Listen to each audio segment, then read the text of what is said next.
Hello, people. I was gonna do this as a short, but I've realized that I cannot reasonably fit the what I need to say within a 3 minute video because I tried, and I also just don't want to edit it down and condense it.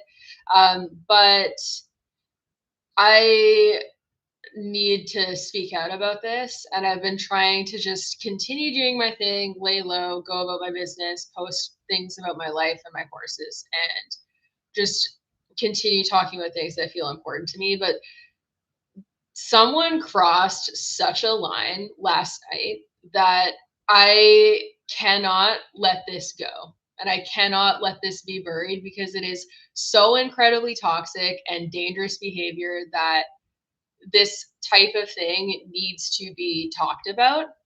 Um, for the last 2 months, I have been getting increasingly more horrific, threatening, cruel, and all around bullying messages. And if you're wondering what has happened in the last 2 months, let me tell you. Because I've been on social media with this particular YouTube channel for a decade as of December. So I've been on social media for a while. I've had it on multiple different platforms. I've criticized the status quo and I have commented on things in the horse world that are going to make people uncomfortable and have made people not like me, not agree with me, and say not so kind things about me. I'm not new to hate messages, but what has been happening the last 2 months is unlike anything I've ever experienced in the last decade. And it 100% has all surrounded the influence of one person. And I've been screenshotting and taking all of the comments that have been getting made as much as I can keep up with them. But this started after I made the video criticizing Raleigh Lake's video about Charlie Kirk. But it did not escalate to the point that it has until she accused me of being a sabotage or a saboteur and sabotaging Socks the Stallion being gelded. Yesterday, I had someone threaten to come to my house, kill my horses, and they said that they were going to kill my horses and they wouldn't if I apologized. And you might be wondering, apologize for what? A lot of these comments that I've been getting over the last month specifically have been pertaining to me apologizing for sabotaging Socks the Stallion, which, by the way, I'm not going to do. I'm not going to be extorted by someone's toxic following into admitting to something that I did not do. And frankly, like you can tell that I'm pissed off right now because I am. I don't want to be abused into doing something and admitting to something just to avoid abuse when I did not do it. And I'm not going to do that. But even for a second, just if people want to believe that, I don't fucking care. Believe whatever you want about me. If you want to believe that that's the case, death threats and trying to physically and mentally harm someone simply because you think that they talked to a grown woman and influenced her decision pertaining to a medical decision with her own horse is so far out of line that I cannot even begin to bring words to the topic. And I'm most pissed off about people threatening my animals because they are complete innocents in this situation, and anyone that can threaten to cause physical harm to animals because they don't like someone is like that is just so far off base. But all of that aside, the intent behind the comments that were made yesterday is to make me feel unsafe and uncomfortable in my own house. It's to make me feel not at ease because they said, I'm watching you. I know where you live. I'm gonna pop by. Sorry, Gremlin, I don't want you on my computer. Um, um, I'm gonna pop by and pay you a visit. I'm gonna read some of these to you. I filed a police report today. Not necessarily because I think that this person would actually follow through with the threats, but because it's crossed such a line where there was deliberate intent to incite fear and deliberate things being said about what they wanted to do. So this is one of the comments. Shelby, I mean this deeply. You're a disgusting person inside and out. You might lie to yourself, but you can't lie to reality. You're a bully who abuses animals and people. You're a literal sociopath. Kindly do people a favor and drop dead. Please and thank you. By the way, I know where you live now. I'll be sure to pop in sometime. It'll be a bloody good time. For me, you not so much. Laugh crying emoji, party emoji, gun emoji. That's just one of like the 10 comments that I received last night.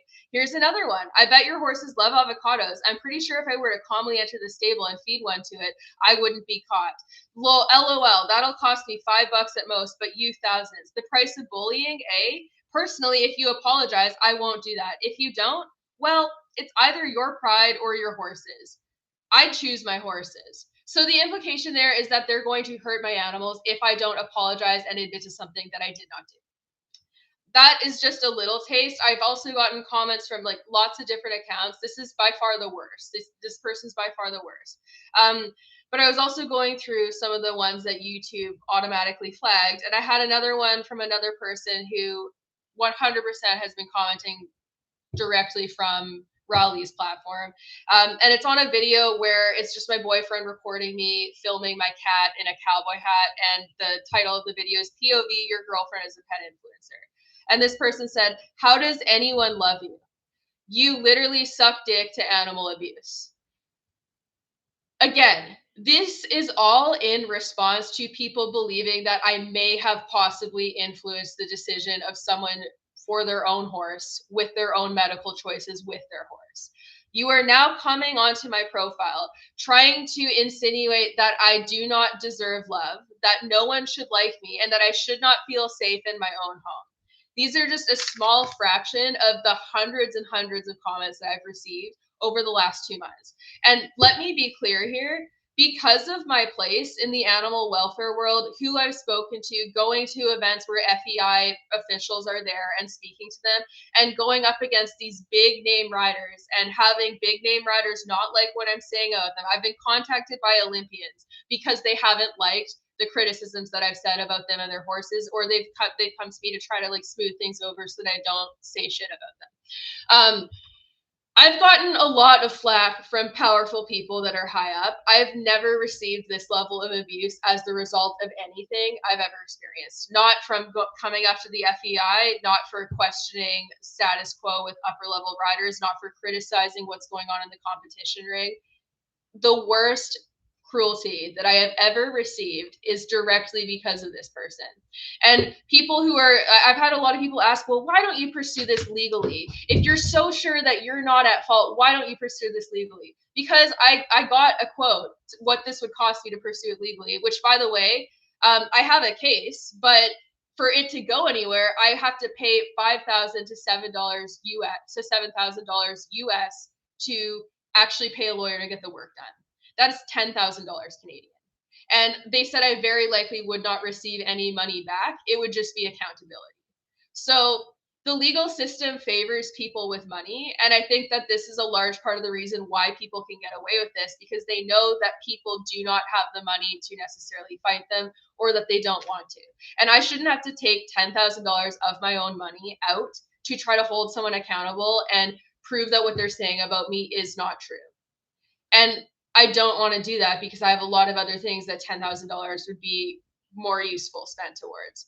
But it's hit a point now where like what people are saying is so off base and so out of line and so disgusting that I need to call it out a lot more bluntly than I have been, because since I have gotten used to being in the fields that I have and criticizing the things that I have, it does put a target on my back to some extent where people criticize me. So I'm used to that.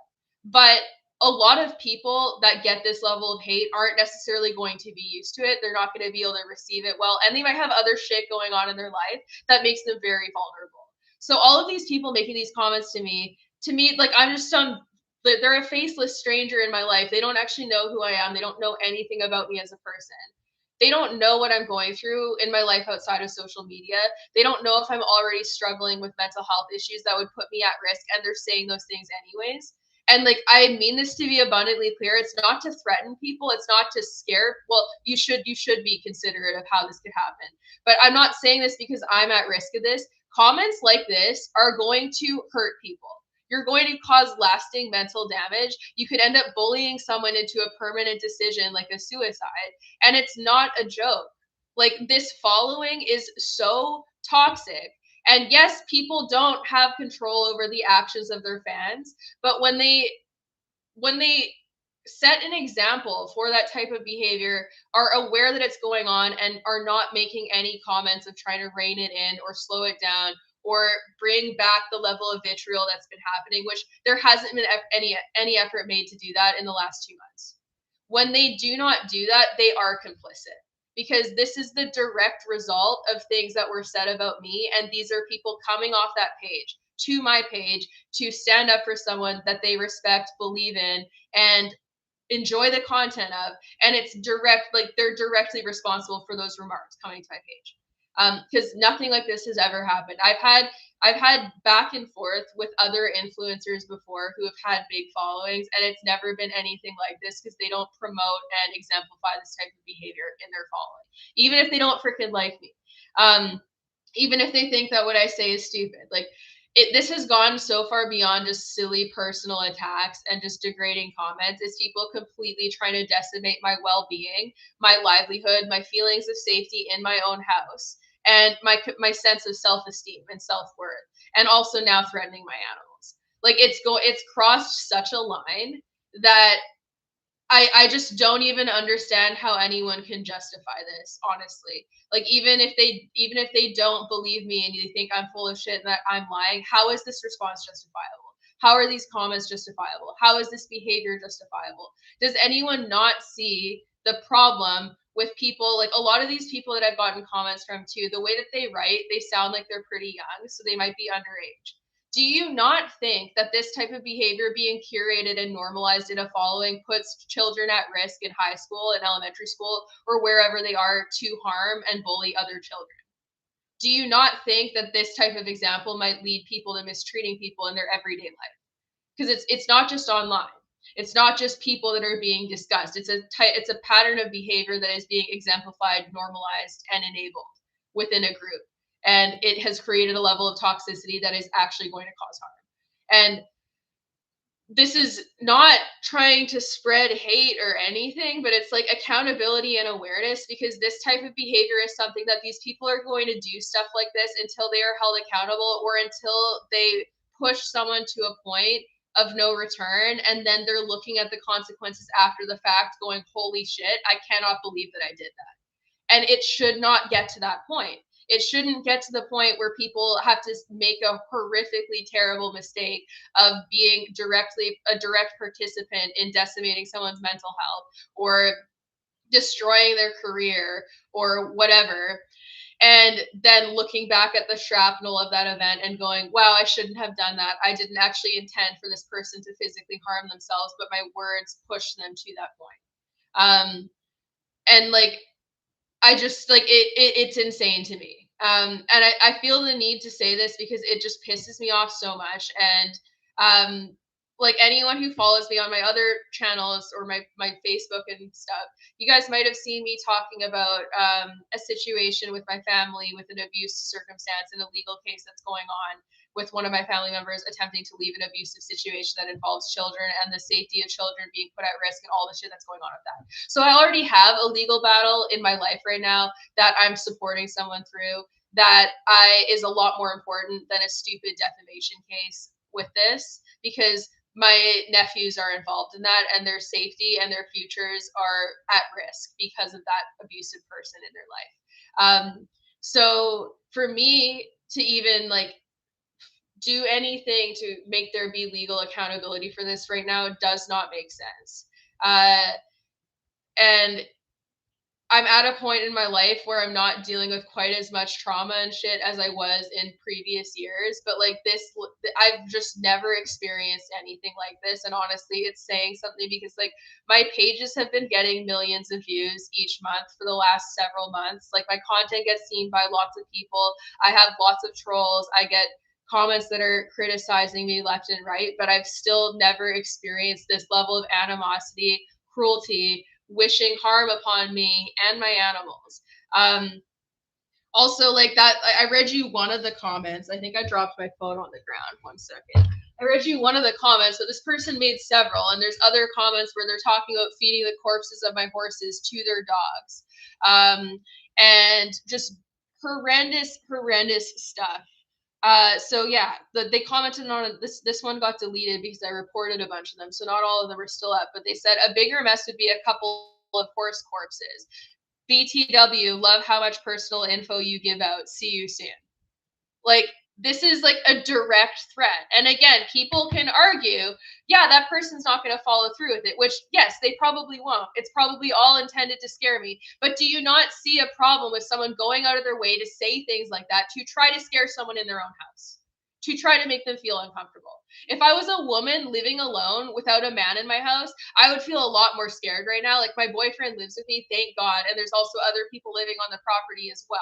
So I'm pretty well protected in terms of having lots of people in my corner that are immediately available here. But if I was a woman living alone, getting these types of threats where people are deliberately trying to make me feel uncomfortable in my own house and unsafe and worried about my animals, it just crosses such a line. And it's just insane. And like, if anyone wants to go back and watch the original video I did criticizing the Charlie Kirk video, go right ahead, and you'll find that there's not any personal attacks, no wishing of harm, just a concern about the fact that that's not someone who should be martyred and upheld to that standard without there being commentary about the type of person that they are. And this is just like a sneak peek at what has been, like, by far these are the worst comments because they are directly threatening me, and they are like explaining what they want to do to cause me harm and personal distress.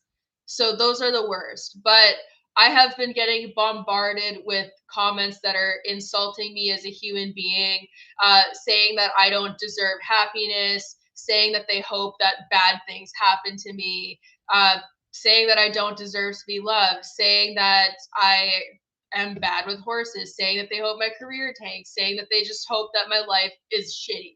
Like, it's just an onslaught of non-stop cruelty. And for what? Because realistically, regardless of what people want to believe, I don't fucking care if you think I'm telling the truth or not, because a lot of these comments are still visible for you to see. So it doesn't matter if you think I'm telling the truth about this whole situation. Do you think this type of response is proportionate, ethical, or fair to do to anyone?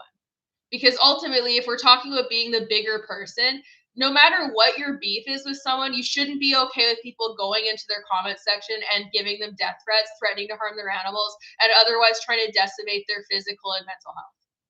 It doesn't fucking matter what happened. You shouldn't be encouraging that type of threatening behavior, because if someone truly has enough bad traits about them or enough bad things that they've done, and there's evidence of that, the truth will come out and it'll speak for itself, and you don't need to say these things to them. You don't need to bully them. And the part that I find so ironic is that there's this narrative that I'm being bullying and that I'm such a bully. And then these are the comments that I'm getting. And then when I share these comments, and I have in other videos, or when I talk about this, or when I try to defend myself, which I had in previous videos like a month or so ago, then they're like, oh, well, why are you getting involved? Why are you saying anything? Oh, if you didn't do anything wrong, why are you commenting on this? Meanwhile, I'm being bombarded with people who are attacking me on every single social platform that I have. Because also, these are just the YouTube comments, guys. I have comments on Facebook, Instagram, and the amount of times I've had people be like, why did you get involved and sabotage this situation? Why did you do that? Just own up to it. Just own up to it. And being bombarded with people trying to push me to the point where they force me to admit to something that I did not do. And like, as someone who has been a victim of abuse, do you not like, and anyone listening to this who's been in an abusive relationship, do you not know how fucking triggering it is to have people try to gaslight you into thinking that you did something that you did not do and force you to admit to something that you did not do? Like, it is incredibly triggering, and I shouldn't even need to say this. It's like, I shouldn't even need to be standing up for myself. I shouldn't even need to be putting all this information out there. I shouldn't need to be saying these things, because it should just be that you do not do this to people, that you do not condone this behavior. And how long this has been going on for, like, that's the part that gets me the most. Even like, it escalated mid-October. So like October 15th, 16th-ish, I think it was. Don't quote me on that. You can go look at the timestamps yourself. But that's over a month ago now. So at minimum, since stuff escalated, this isn't even since this stuff started, there's been a month to do damage control or to make any attempt to lessen the type of treatment that is being perpetuated onto me because of this, and there hasn't been. So as far as I'm concerned, this is a pattern of behavior where this type of behavior has been encouraged, enabled, and fostered in a community. And there's been awareness that it's ongoing, because I've had multiple people on my pages say that they've shared comments with her and have told her what's been going on, and tried to make an effort to comment on those videos to say things in my defense, and that they get deleted, or they get ignored. And I've told her myself that this is what I'm experiencing. And there's been no effort for any damage control on her part. And like, as far as I'm concerned, this is something that I don't think is going to be taken seriously or cared about until it has a horrifically terrible outcome, until someone seriously hurts themselves as a result of the nonstop bullying that they're getting. Because the other thing too is I get a lot of people who be like, oh, just suck it up. It's just the internet. No one that is commenting on here or watching my videos or anything, like I would bet that none of these people have ever gotten to experience what it is like to have the platform of someone who has almost 500,000 followers come after you. If you don't have a really big following where you're getting just tons and tons of comments and notifications a day, I don't think people could possibly imagine the microscope that that puts you under and the level of abuse that you can receive as a result. So again, I'm not asking people to like me. I'm not asking them to agree with me. I'm not asking them to think that I'm being honest right now or genuine. You don't have to think any of those things, but you should be able to look at this behavior at face value and go, that is not okay. That is not okay behavior. That is toxic behavior. That is dangerous behavior. That should not be getting fostered, enabled, or encouraged in any community. We shouldn't be normalizing treating people that we view as enemies like that, because it doesn't matter what someone did. And even the stuff I'm being accused of, it is so fucking pathetically small in the grand scheme of things, and what people are responding with is a lot more toxic, harmful, and dangerous. And it's insane. It's almost every other video that this happens on. And like, if I had the wherewithal to go into the comments that YouTube holds, because they delete them after 30 to 60 days, and screenshot all those comments, I would have even more of these things. But I've made an effort to try to not look at those, because what I've been receiving has already been so abusive with the stuff that doesn't get held by YouTube. And I don't want anyone to have to experience what I have been experiencing. I don't want anyone to receive messages like what I have been receiving. I don't want anyone to ever have to feel uncomfortable in their own house, or to have to actually worry about, like, wow, would someone actually want to cause my animals harm? Is this person being serious? Because you genuinely, like, never know. You never know. I don't know for sure if someone would actually want to see through these threats or actually do any of this stuff. I feel like it's more likely that they're posturing and trying to scare me than not, but there is still that possibility that they would actually consider trying to see these things through. And that's something where they're either genuinely intending to harm me, or they want me to live in fear, and they want to disrupt my mental health, and they wanted me to just feel unsafe and uncomfortable in my own house. And like, that is psychological warfare. That is trying to disrupt someone's peace and mental health through comments. And yes, they're just on the internet. Yes, it's not like a real person coming up to you and saying those things, but the intent is to try to disrupt your peace, to try to make you feel anxious, uncomfortable, and unsafe in your own house. And that is not okay.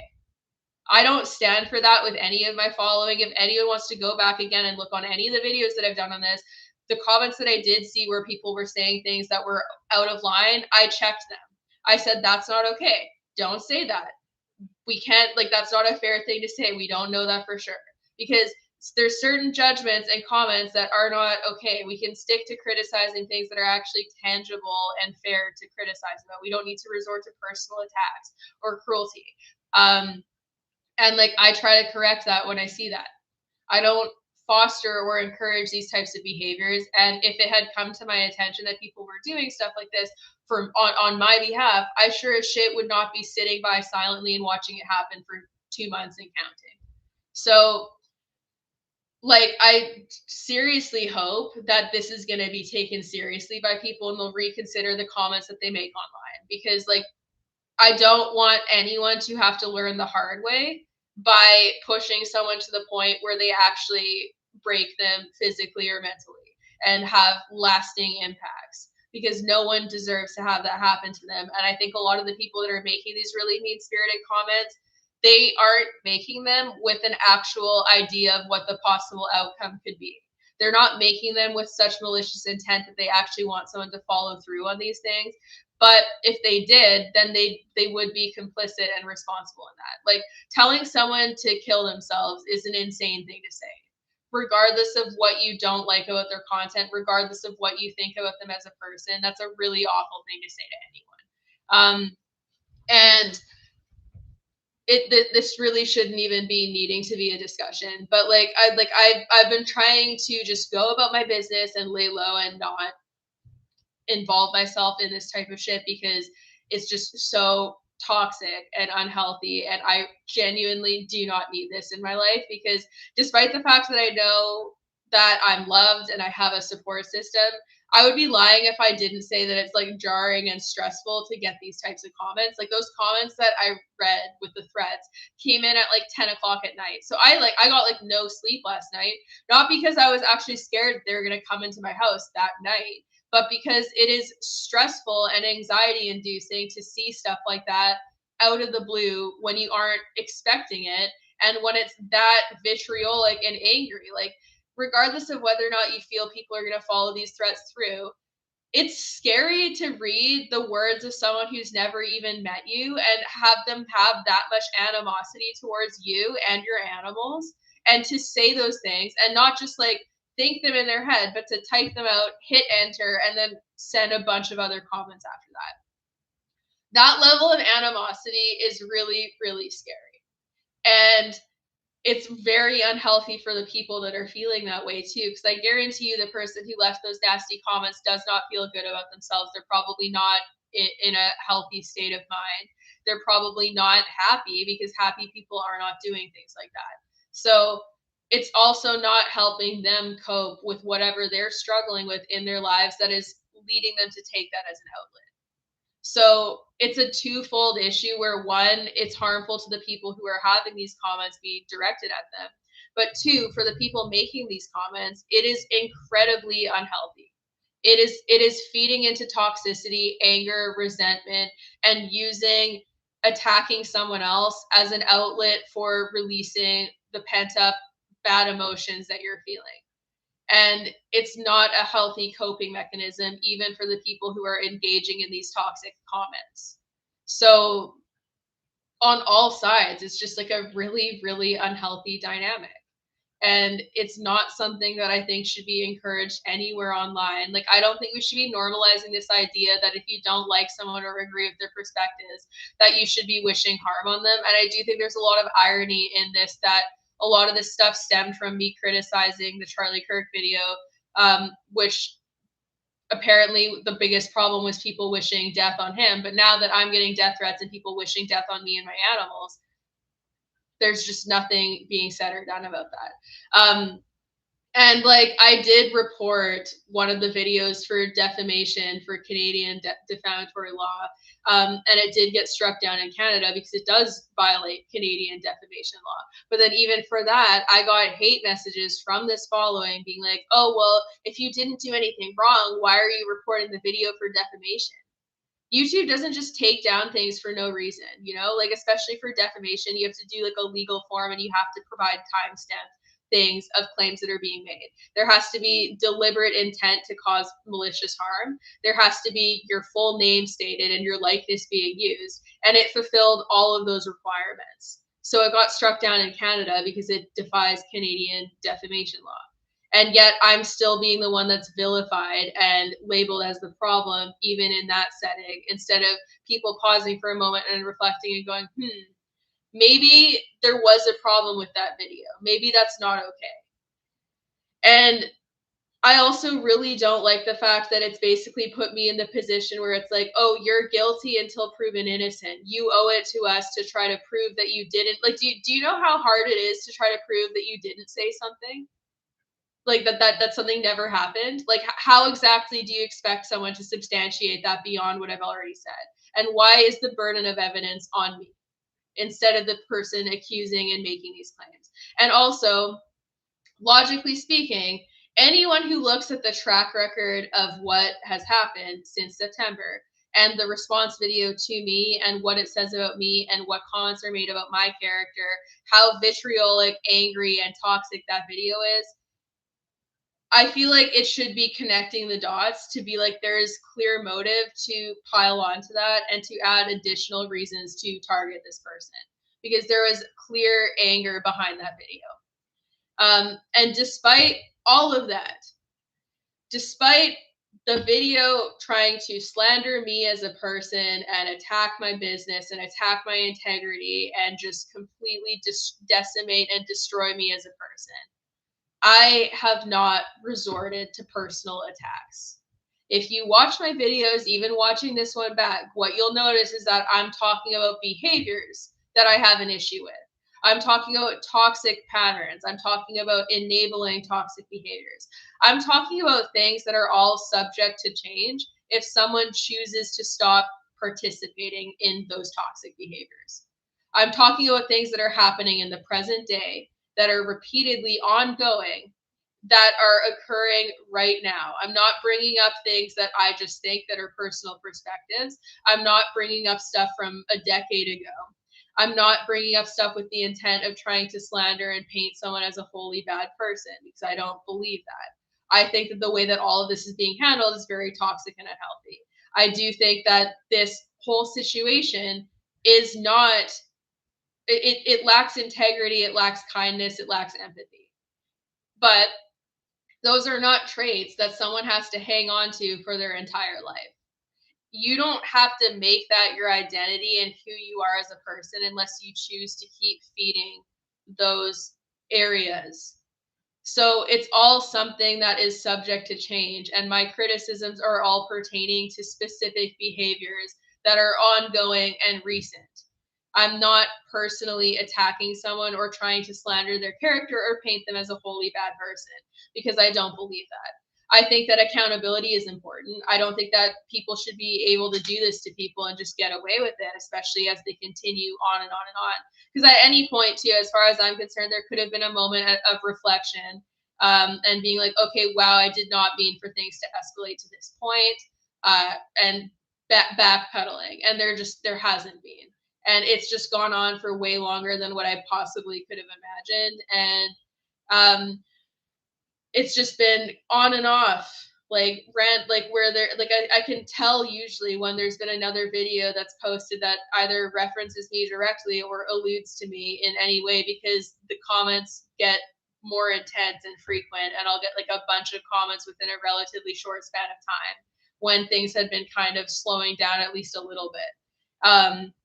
And yeah, this whole thing is just it's insane. So I'm not asking for people to like my content. I'm not asking for them to believe everything that I'm saying. I'm asking for them to look at the comments that have been made. Like I screenshotted these comments and I put them on my community page.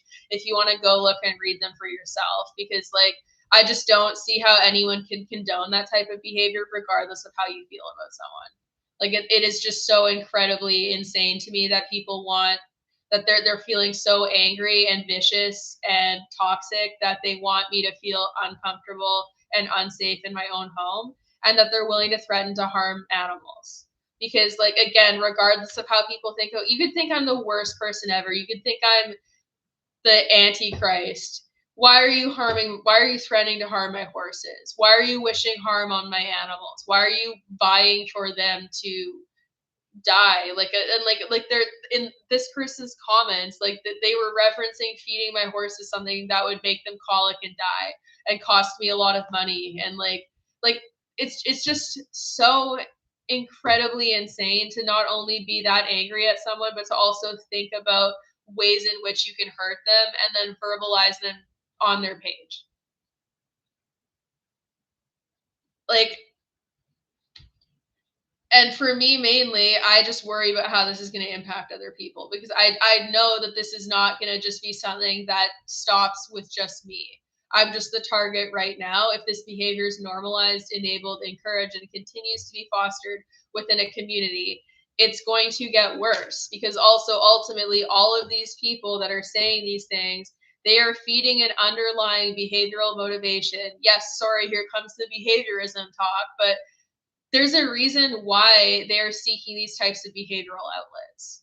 And usually, speaking from like experience, like when I was at my most toxic, when I was younger and I was dealing with a lot of trauma and I had very little control in my life, and I was angry at the world, and I just wasn't happy, and I was more reactive. I was a lot more blunt and shitty and just like snappy, and even just to people in my family, I had less patience for them, and I was a lot more cranky and toxic when I was struggling mentally and when I was struggling with trauma and hardship in my day-to-day life, and I didn't have a healthy means of coping with it. So also it's bringing together people that are likely feeling those things, probably feeling alone in some capacity, and just like putting them in a group where their mutual outlet is just attacking people, and it's not going to make them feel better. It might bring you some relief to project that anger onto someone else, but it's not actually going to deal with why you're feeling it in the first place. And to the person to say the more that you talk about her, the more her fans are going to harass you, you should honestly ignore her completely. But like again, that's victim blaming. It's making it up to me to stop the toxic behavior of other people that is being encouraged and enabled by a specific human being. So I get where you're coming from, but also like those remarks, it comes back to making it my responsibility to stop someone else's toxic behavior towards me, which I fundamentally don't agree with, because it shouldn't cause more toxicity to come my way just to be like, hey, this is what's happening. This is what these people are doing to me. Like when I filed my police report today, the cop was like, oh, you could turn off your comments on your social medias. And it's like, yeah, I could, but that would completely crash my analytics. I would stop getting views. It would make it so that there's no conversation available on my welfare posts, and that people can't have conflicting views, and that there can't be healthy, normal conversation, even in disagreements, if I did that. So there's a lot of reasons where it's like, why should I have to do that to avoid the toxic behavior of other people instead of these people being accountable for their behavior? Um, and like actually looking at what they're doing and thinking about the effect of it, because it's easy to type a comment when you're feeling riled up and angry online for whatever reason and hit send and not reflect on the potential impacts that it could have. So I'm just really hoping that people actually sit with it and seriously consider what the potential impacts of their actions are. Because like I really really worry about the impact, like especially for children, because um anyone that's like younger and doesn't even before I was like 25, like I wasn't even like a real person in terms of being able to critically think to the capacity that I have now. So anyone that's like in their early 20s or like under 18, they're a lot more likely to respond emotionally and be reacted to this type of stuff, especially if they're already struggling in life. And I worry about the outcome that could have for young people, like especially in a high school situation. Because I remember how bad bullying was in high school, and how social media made it worse because it gives people the capacity to say things with some level of anonymity. I can't say that.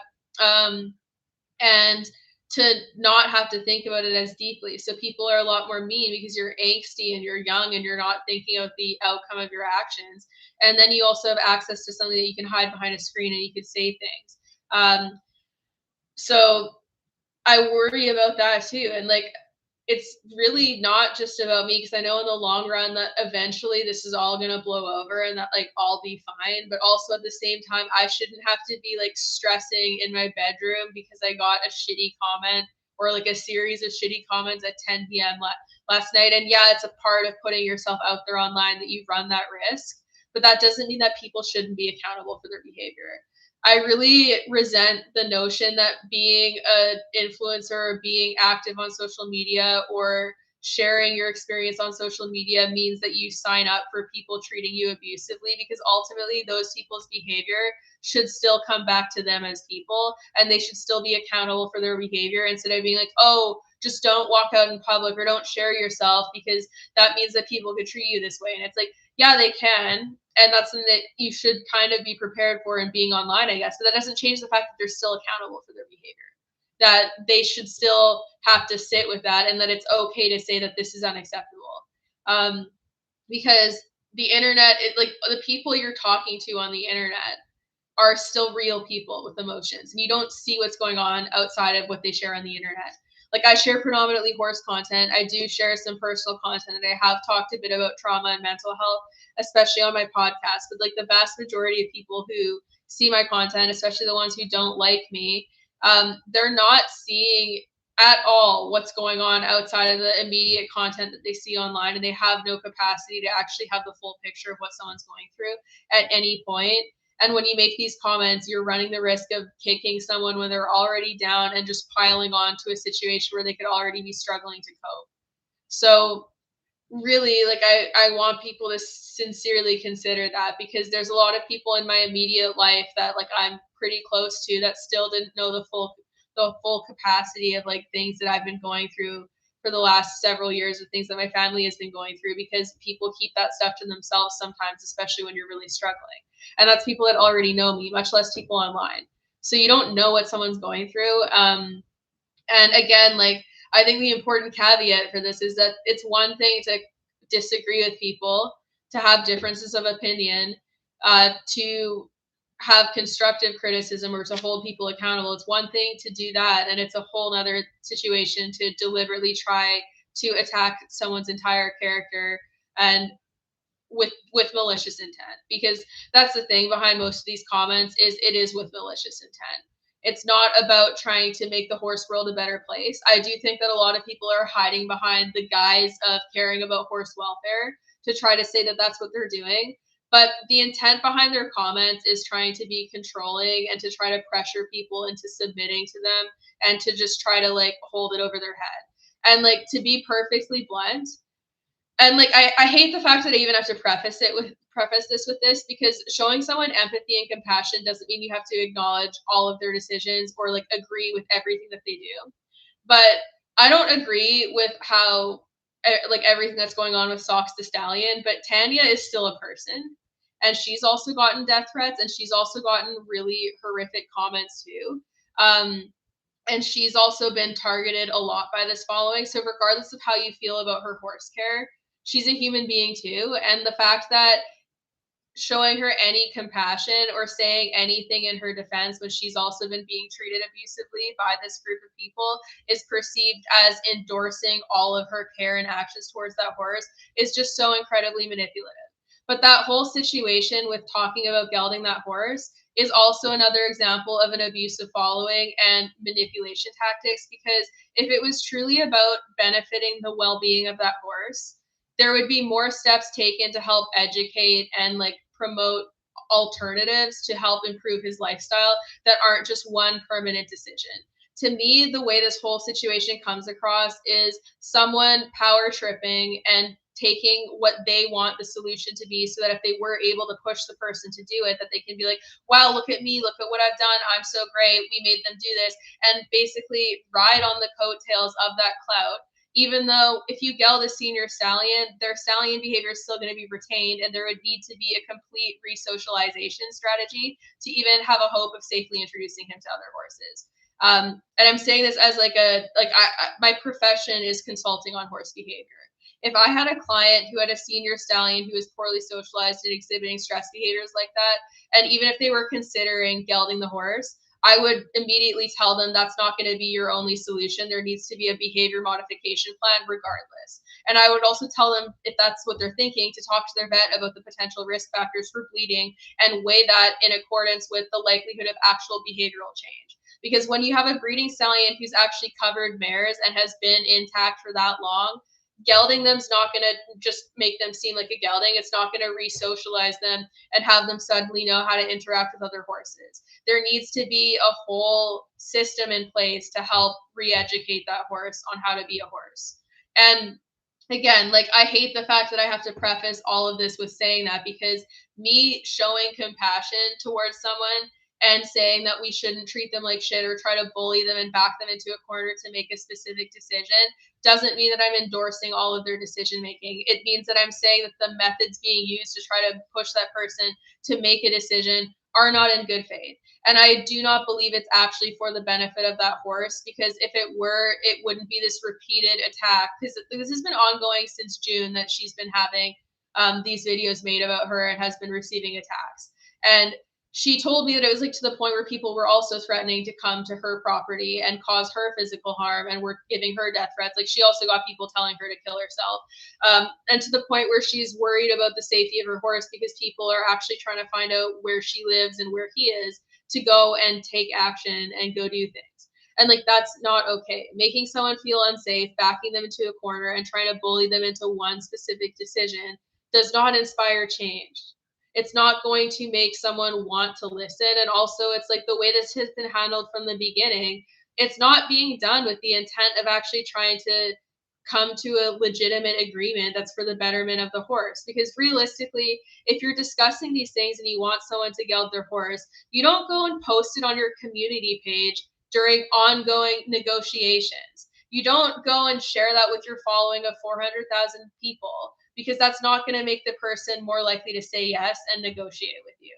That is all done with the intent of making this a show for social media and making this about producing the most social media content possible, and just creating an environment where it's about drama and drawing people in because of the sheer um just the sheer like I don't even know what word to use for this, but it's not about trying to inspire any real change, because every step of the way, as far as what I've seen, it's just been about producing content and putting on a show for a following and getting people riled up and vilifying people and looking at it in a very black and white way.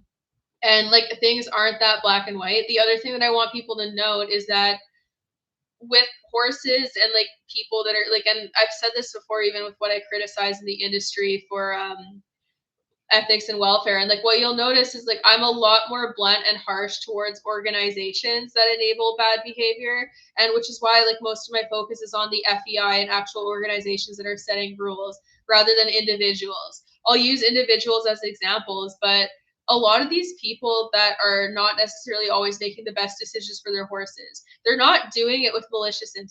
They're not doing it thinking, I want to just make my horse's life harder today, I want to cause this horse harm. There's a lot of conditioning and misinformation and problematic belief systems that feed into that and result in these people having the perspectives that they do. And especially when it comes to stallions, a lot of people aren't even aware of the fact that stallions can have social turnout, because it's not normalized across the industry. And a lot of people are taught that they'll just fight and cause problems, and then they operate their lifestyles that way. Um, and then also, like, a lot of people will make mistakes and they won't necessarily be keeping their horse in the most ideal circumstances. And then you can have permanent damage that's caused by habits like cribbing. So you can see teeth damage, but it's not an indicator that they're not making changes in the present day to try to lessen how much that habit's occurring. It's an indicator that there was such a severe habit that it has resulted in damage to the physical needs of the horse, or like the physical characteristics of the horse that aren't going to change. Like, the teeth aren't going to grow back. It's not going to look normal. And this is something that I saw a lot at the racetrack when I worked there, where there were horses who were such severe cribbers that they would wear their teeth down to little nubbins. And it is a sign of severe stress. It's a sign, and like, it's something that you can absolutely reduce by altering the environment. But if someone were to go and buy one of those horses from the racetrack after they'd already damaged their teeth, and even if they immediately turned them out in a big herd, they gave them hay, they treated them for ulcers, they did everything to give them the best possible lifestyle. Even if that horse stopped cribbing completely, which with cribbing is not often super likely because it's an addictive behavior, but you can reduce how much they crib by quite a lot. Even if they did all those things, the horse basically stopped cribbing completely or was cribbing very little, you would still see the damage to their teeth, and it's not an indicator of the current level of care. And again, that's not an endorsement for the care of the horse, because I also don't know enough about it. But if I'm just going off of what she told me, she said he only cribs like during meal times, which is really normal for it being an addictive behavior. He's not like standing at the fence post cribbing the whole time in the field. And if that's true, that's pretty standard for a horse who has developed a crib biting addiction, to just crib during meal times, because also cribbing usually stems from some level of digestive upset. A lot of cribbers have ulcers and they'll use cribbing to try to alleviate gut pain. So while they're eating, especially like a grain meal, because a lot of these horses will get set hay feedings, they'll eat all their hay, and then they'll get these big grain meals. And then they'll start cribbing, especially between these heavier meals of grain or like higher value feed.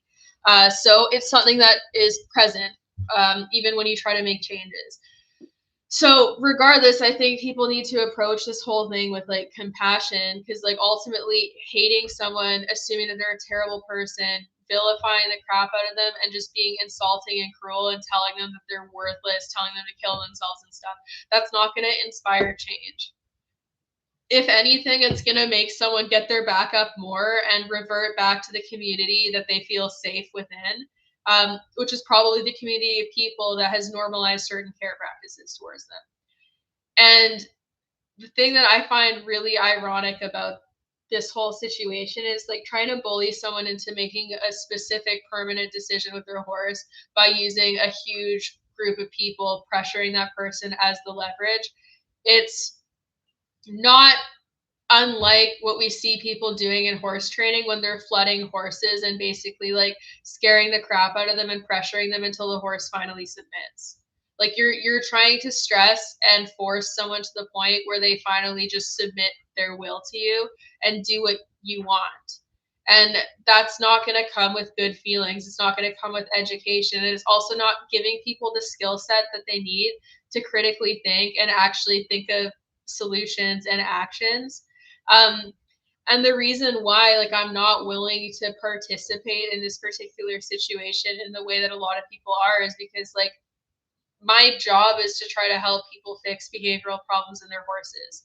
If I handled situations like this, how this Socks the Stallion situation has been handled, I wouldn't have clients, and rightfully so, because I would be making my clients feel like such shit and offering them no real immediate solutions to at least get started on bettering the behavior and at least start to build trust and rapport with them. And I would just be demoralizing them and abusing them from the get go and hoping that they'd listen to me anyways. And that's not how it works. And since I do behavior consulting, a lot of the horses that I get to work with have pretty severe issues. I've had a lot of horses that have been from extreme abuse cases. I've had horses who've come from situations where they've not been cared for properly and where they have like very dangerous behaviors. And in all of these cases, even when the owners don't immediately put all the steps into action that I suggest, like they're trying. So, like if I sense resistance and I sense pushback, like within reason, because if they're not willing to change the things that are the most crucial to addressing the behavior, then I might just fire them as a client and be like, look, I can't help you because your horse is too dangerous and you're not taking the steps that I need to make them safer.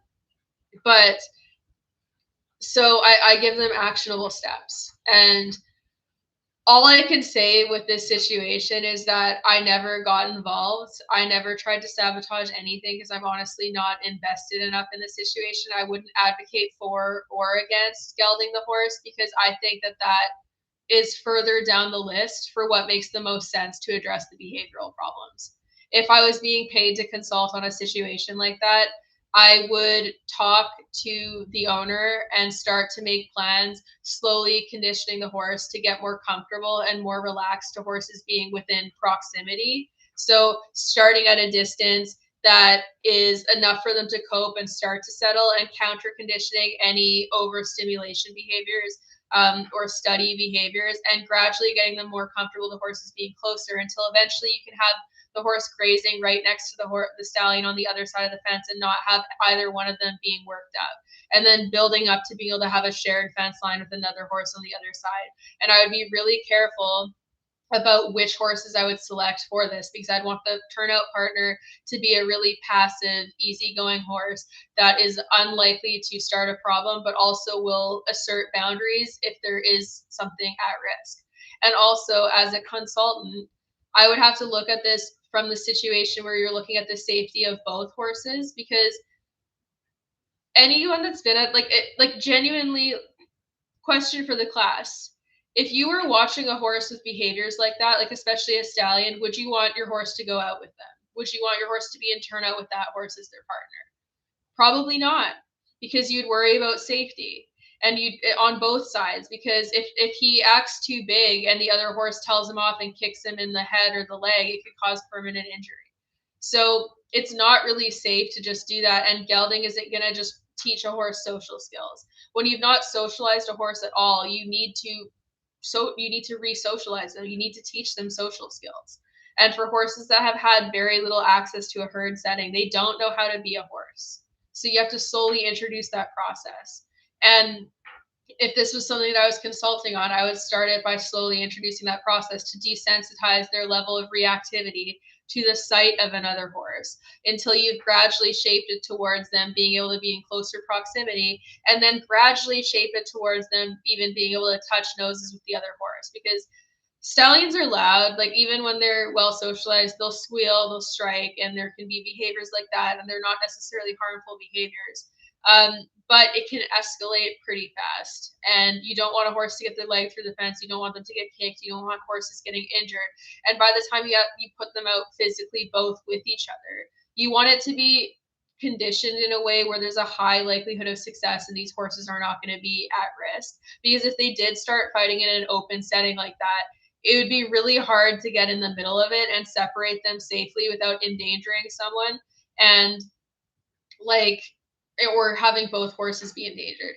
And also you'd want to introduce horses, like when you removed the shared fence line, you'd want it to be a really open setting because you don't want them to be able to get cornered. You want them to be able to seek space from one another and increase distance if there are any problems. Because if they're sardine packed into a little turnout area, they might run less, and it might be easier in theory to try to grab them over the fence or something if there was a problem. They're also way more likely to make contact with each other. So there's just so much consideration that's needed when we're talking about topics like that. And I feel like the whole way along, this discussion has lacked the nuance that's actually important to help educate people on how to solve these problems ethically, and also how to improve the life of these horses ethically. And if that nuance had been offered, and if it hadn't just been about vilifying one person and offering a single solution, then people would actually be given a skill set that they could use to potentially help horses in the future. Because a lot of the strategies that you would use to re-socialize a stallion would still be the same for other horses who are under socialized, even if it's not going to follow the same slow shaping process, because obviously there would be more considerations to be made with an intact horse. The other thing to consider too is like with boarding facilities. Part of the reason why I gelded Banksy when I did, I would have liked to have kept him intact for longer because it's better for their growth. Part of the reason why I gelded him when I did is because it's very hard to find a boarding facility that's going to let your horse be a stallion, especially a group turnout. And if you don't own your own property, you don't get to set the rules. So for his case, for him to be able to have continued access to other horses in a social herd setting, I gelded him because I didn't want to run the risk of having to like not being able to do that. And when you have a horse who's been cut really, really late, their behavior is going to be such that it's going to basically be the same type of protocols as if they're still an intact stallion. Because even geldings that are gelded at a normal time, there's some geldings who retain more stallion-like behaviors and are more likely to engage in behaviors like breeding behaviors and other types of stallion posturing behaviors, even if they're gelded at a normal point. And they can be more challenging to introduce into certain types of herds because of that. So there's just so many considerations to make, and I feel like this whole situation has been handled so poorly. And I feel like I really resent the fact that showing compassion towards Tanya at all, or trying to create a nuanced discussion towards this, is viewed as endorsing all of her care of that horse and like being complicit with every decision she's ever made and agreeing with everything, because that's so black and white. It doesn't either have to be attack the woman and be really, really critical and only offer her one solution, or support everything that she does. So there needs to be nuance, and like she's still a person. I got to talk to her for the first time because of this whole situation. And one thing that I do regret is initially when I started getting attacked about this and I was getting pressured by Raleigh and I was getting messages that were basically saying I needed to respond within a certain time, otherwise she's going to assume that I was intentionally ignoring her. I felt backed against a wall, and initially I believed that the other email was Tanya, and I was really pissed off, and I just assumed that she was involved in dragging me into this, and I didn't message her right away, and I should have. And I regret that. I've apologized to her for that because I was like, I should have heard your side first before reacting. And I'm really sorry that I didn't do that. So when I did talk to her, I was very impressed by how rational and reasonable she was with me. And we talked about some of his living situations and her concern and the social things. And she listened to me. She was polite to me. She shared her experience and was honest with me in saying that she, until recently being on social media, she didn't even know stallions could have group turnout. And now that she knows that, she's been looking into options, like considering like a goat or something and seeing what she could do. And I offered her, if she wants help, I was like, okay, you can contact me if you want a behavior consult, and I could try to help you navigate socializing him. But all of that aside, the other thing to consider is like, does the owner have the capacity to enact this behavior protocol? How safe is it for both horses? And what's the horse's current level of um, like met needs on a day-to-day basis? Like if that horse is pacing trenches into the fence line and is never relaxed and can never settle, isn't laying down to sleep and is cribbing all the time, these would all be huge concerns. Doesn't sound like that's what's happening. But ultimately, it's like when you have a senior horse, you have to factor in the reality of what the owner has the capacity to do and what the boarding facility has the capacity to do, and the stress benefit analysis for the horse.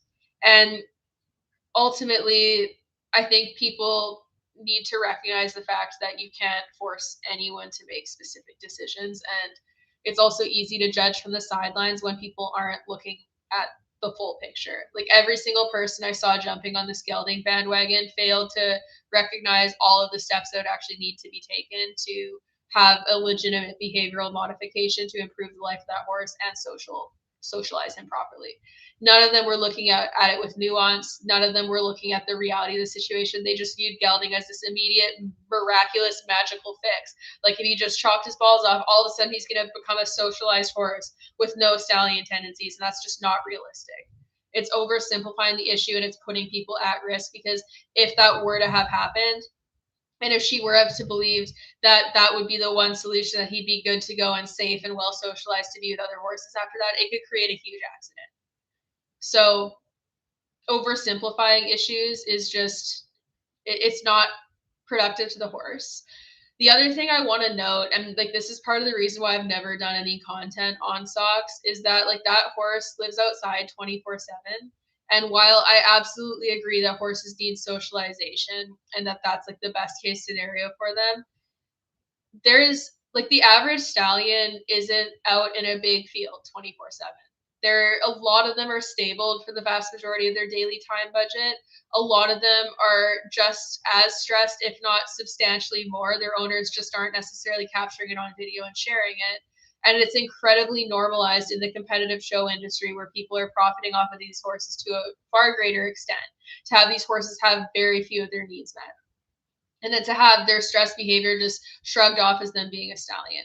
So if the issue is truly about welfare for stallions specifically, then that's a discussion that shouldn't be fixated on one horse, especially when that horse has objectively more of his needs met than the average stallion does. And again, this is not me endorsing all the care of him. It's me looking at it like if I were to have a checklist. It's kind of like if people were walking through a zoo and trying to determine whether or not that's a credible zoo. If I were to look at what needs he has met, he has forage, he has freedom, he has access to movement, and yes, he doesn't have the friends component, which is not ideal. But there's stallions that do not have access to forage all the time, that do not have the capacity to move or self-exercise. And their only real means of exercising is when they're tacked up and being instructed by a person. And they have no autonomy. They're chronically stressed, and that's the life that they have to look forward to for the entirety of their life. And they're the people that are setting the tone for what is normal and accepted care in the industry. These people look at those people and they go, these are top level riders. They know what they're doing. They're going to the Olympics. They're the best. And those are the people who are setting the tone for a lot of other people. Like a good example of this is that I've done quite a bit of content on Lottie Fry and the horses that she competes on. Glamour Dale is like one of the most miserable horses that I have the displeasure of seeing in the competition rig on a repeated basis. He always has a pain face. He's incredibly stressed. I'm pretty sure he's the one of her horses that had to have like a metal hoop noseband cavesson just to trot for his trot up, just to trot for the vet to see him. And like if your horse can't even trot in a straight line without that much equipment, and it was to the point where she didn't even jog him herself because he was so difficult to handle. Actually, I think Everdale might have worn the same thing too. I have to double check the photos because I think I've seen them both in it. But like he can't even trot in a straight line. He's being shipped around the world to compete internationally and has to be stabled for that for a lot of it. And all these horses, or not all of them, because I can't speak for every single person at that level. If you look at a lot of these top level competition horses, in the few images they do have them in turnout, they have them fully booted up with like exercise boots on, which is typically a very good sign that they're not actually getting turned out for any high length of period of time, because turnout boots typically cook their legs and make them very, very hot. So when you're booting a horse to put them out, it's usually for short periods of time. What you'll also find is that when those horses go out, that they might be more likely to have videos of them running around, and they'll be like, wow, look at how free and excited they are. They're running around and bucking and being really explosive. And it's because they have that much energy to burn off because they don't have freedom. So basically, the TLDR version of this is that when we're looking at species appropriate needs, there are far bigger fish to fry, pun intended, because I said Lottie Fry, when it comes to the care of stallions. And I do think that focusing on the people who are setting the industry standard makes a lot more sense than attacking an amateur owner who is trying to do her best with what she has available and is still better meeting the needs of her horse than the average top level competitor. And again, regardless of how you feel, not going to incite change to try to bully someone for months on end, because June was like, what, 6 months ago now? Or yeah, almost 6 months ago. Like that's a very long time to be producing content about a single person. The issue is how stallions are being kept, because there's so many good examples of miserable stallions that could be discussed for the same topic. And while I don't agree with people using their horse's stress to produce content and like making a mockery of it or labeling stress as personality, because I do think that that's damaging to how horse stress is viewed. And I definitely don't like that. I feel like this whole thing has become a personal vendetta, and that it's become more about the ego that is behind trying to bend someone to your will, and to try to make them make the decision that you want them to make, and to try to bully and push them into this situation. I think that's what this has become about, and I think that the horses have gotten lost in this whole thing. And from my end, I think that the fixation on what people perceive as my involvement in that is just further proof of that, because the focus became all about talking about alleged sabotage and nothing about horse welfare and nothing about improving the lives of stallions. It became all about targeting who they thought changed the decision. And I also found that it's very infantilizing to Tanya, because she's a grown woman, and like this whole narrative that any one specific person, especially a stranger, could be completely responsible for any decision she makes is insane. But also from what I got from her, she's never even considered ever gelding that horse. And I believe that. And even before I talked to her, I thought that would be the case, because her whole content is reliant on that horse being the stallion. That's the whole identity of her page. So the fact that someone would think that a person would geld a horse that they've had for 2 decades because of the pressure from another influencer, it's just really egotistical, and it's not about the horse. And I know that this live, like, mark my words, guys, this live is probably going to result in another onslaught of nasty videos and trying to incriminate me and blame me for stuff. And it's going to result in me getting a lot more shitty comments. And I make this knowing that. But I want people to start to notice these patterns for what they are, because there's a reason why I was the one that got dragged into this situation, and why I became the focal point of it, and why it stopped being about the horse and became more about attacking the person that they believe sabotaged it. And it's been a pattern since September with the Charlie Kirk video. So for whatever reason, that video that I did struck a chord, and it has made me a target for a personal vendetta. And I don't have a personal vendetta. My issues with the current behavior. If she just stopped talking about me in any of this situation ever again, I would be thrilled and I'd never have to look at her content again or hear her name again. Because I muted her page because I don't want to see any of it because it's so toxic. And the only reason I'm getting any of this information is because of her fans coming on my page to say things.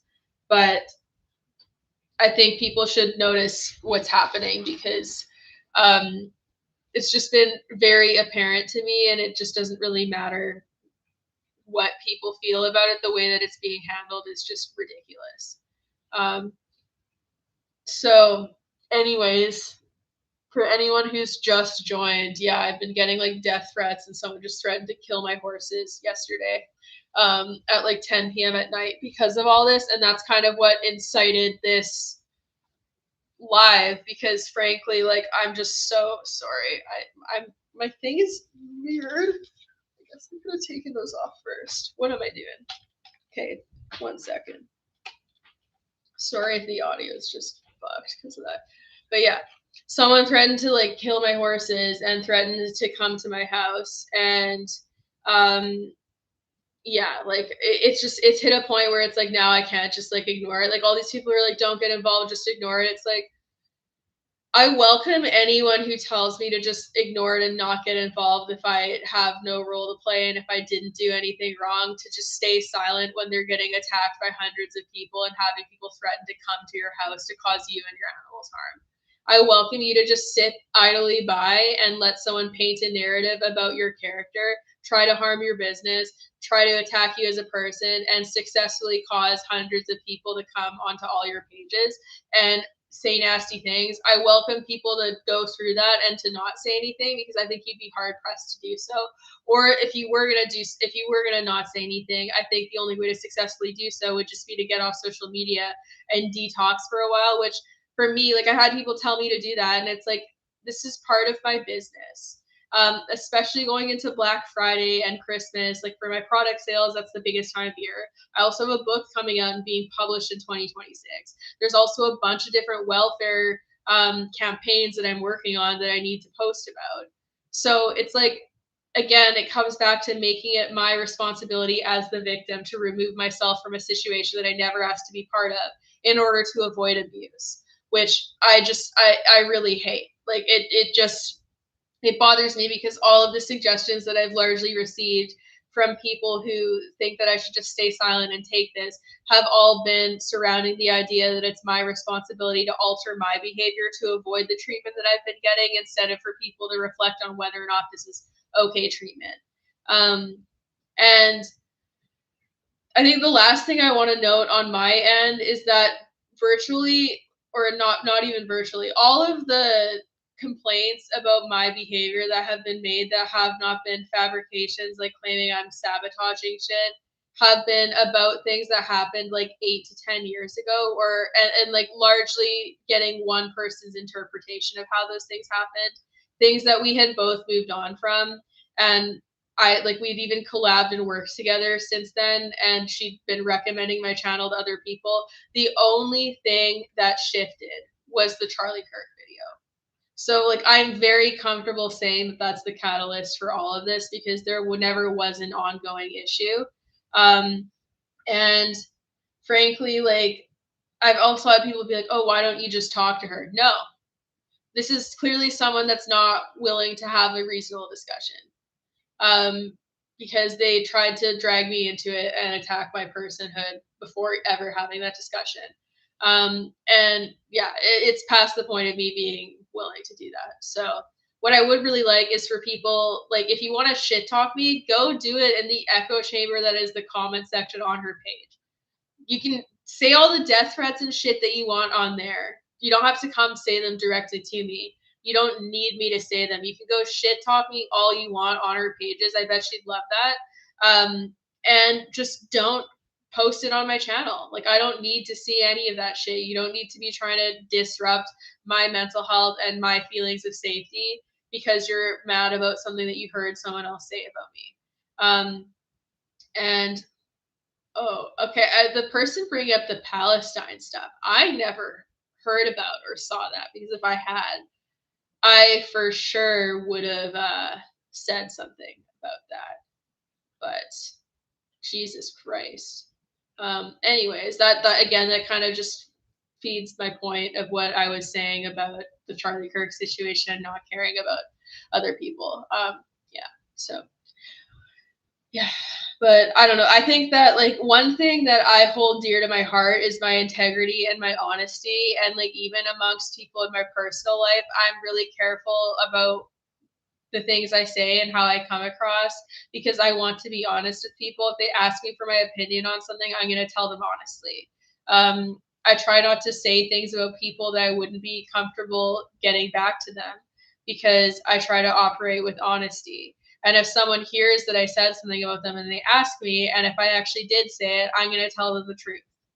So this situation has also been triggering from the standpoint of I don't like being accused of doing things that I did not do and having people try to pressure me into admitting to them. And I also don't like people insulting my integrity and insinuating that I'm involved in something that I didn't do. But all of that aside, I guess something that I can take as a compliment from this is if this is truly the biggest scandal that people think that I could possibly be involved in, I'm clearly doing very well. Because if the worst thing that you can think that I did is influence someone's decision regarding gelding their personal horse, that is like the smallest potatoes issue to be complaining about. And it's just like clearly I'm doing really well. But yeah, Shelby, you and everyone need to clear that we are way beyond the days where we thought it's not like they would actually do something in real life. Because yes, yeah, exactly. That's the other thing is if I didn't say anything and this person did just show up to my house, then what? Now if something happens, it's been made abundantly clear, and if something happened to me or my horses, people are going to be aware. So and like full disclosure, if someone did try to do anything to my horses, you think that I'm blunt now? I will go nuclear if someone harms my animals. I will I will do everything in my power to blow this shit up if someone dared to do anything to my animals, especially as the result of something so stupid. It's also just ironic that this is all supposed to be coming down to like activism and caring about animals, and it's gotten to the point of just being like attacking animals. Also, like the threat that I got, like they put a gun emoji, and like if I was in the U.S., that would be a lot more scary. So I also want to share that the context of me being in Canada, where we have far greater gun control laws, does make that a little bit less scary. But it's a threat that does hold weight because people do those things. And yeah. So, anyways, like I wanted to say my piece because I don't want someone to be able to control the full narrative on who I am as a person and what's happening. And I think people should know what her following has been saying. And also, like I hope Tanya shares some of the messages she's got. Like obviously that's up to her. But they're worse than what I've gotten. She's been getting way worse messages than I have. And like mine are really bad, but way worse messages than I have and for way longer. So that's also something to consider. If you went on my community page and you read those comments and you think they're bad, just consider the fact that she's been getting so much worse because she's had way more videos made about her and they've been way more directly about her and her horse. And just like naming and shaming and putting her photos forward. So anyways, like she's been getting it way, way, way worse. And speaking of the police, did they actually take your report seriously? They should be because a threat is a threat. Yeah, like kind of. I think the issue is that like with comments, they said that the legal process of like actually tracking down the comment and finding out who made it is like really prolonged and can take a while. So that's the problem. Like basically the person would have to like email me or call me or like show up here for it to be like an immediate action, which is pretty frustrating. So they did, and they're like they said it was a serious threat because I read them the comments, and I'm gonna email them all to them. But basically, the purpose of my report on my end is like not so that I think they'll actually do anything. I think that like my hope is just that I have it documented. So now, if something did happen, now I have that documentation and it helps me start to build a timeline if I do end up needing to take this further.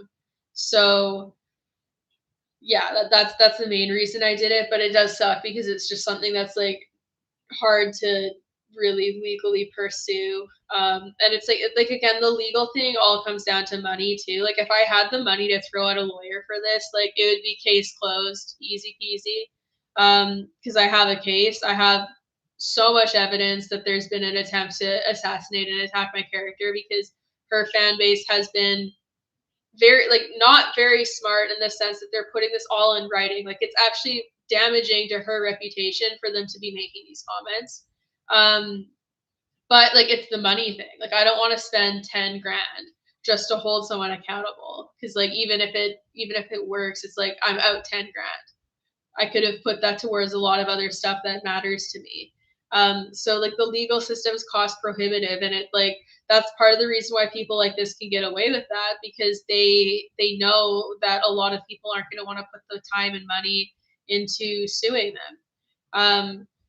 So yeah, like I've been tracking comments and I've been like screenshotting a lot of them, and like I haven't been getting any of the ones from her page because, like I said, I don't even want to go look at it. But I know from what people have told me that there's a lot of horrible ones on there too. Um, so yeah, like it's the money thing, and I think that's what a lot of people who do things like this are banking on is that they're not going to get held accountable because of the cost associated with doing it, and you're also not likely to make any of it back. Uh, but I at least did feel vindicated in the sense that it was nice knowing that I do have a case and that there would be recourse, but the costs involved with that are really steep. And like that's just not what I can financially justify right now because I'm just a girl.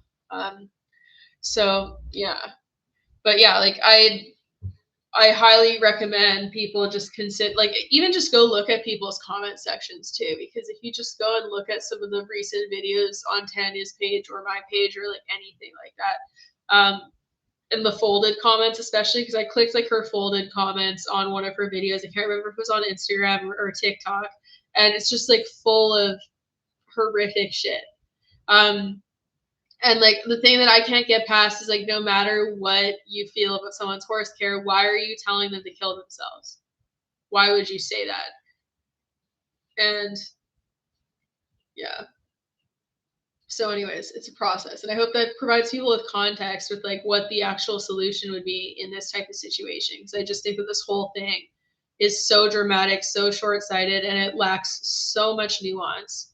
And yeah, the whole thing is just like honestly one of the most insane things that I have gone through. And it's stressful. So this is probably the last video that I'm gonna do on this, and like people can rewatch it from the beginning if they want to see all of the shit that I had to say about the situation. But I have like a bigger fish to fry. Today, my plan was actually to film a video talking about like a similarly serious situation, but like a real life one, because my brother's been going through something and he needs assistance, and I've been trying to help him secure like mutual aid for legal fees because he has a serious situation going on. So my initial plan was to film for that, and then I got thrown so far off base by how harsh these comments are, so I'm probably going to film that and get it up tomorrow. And the only reason I haven't shared that stuff was because I was waiting for his go ahead because it's his trauma.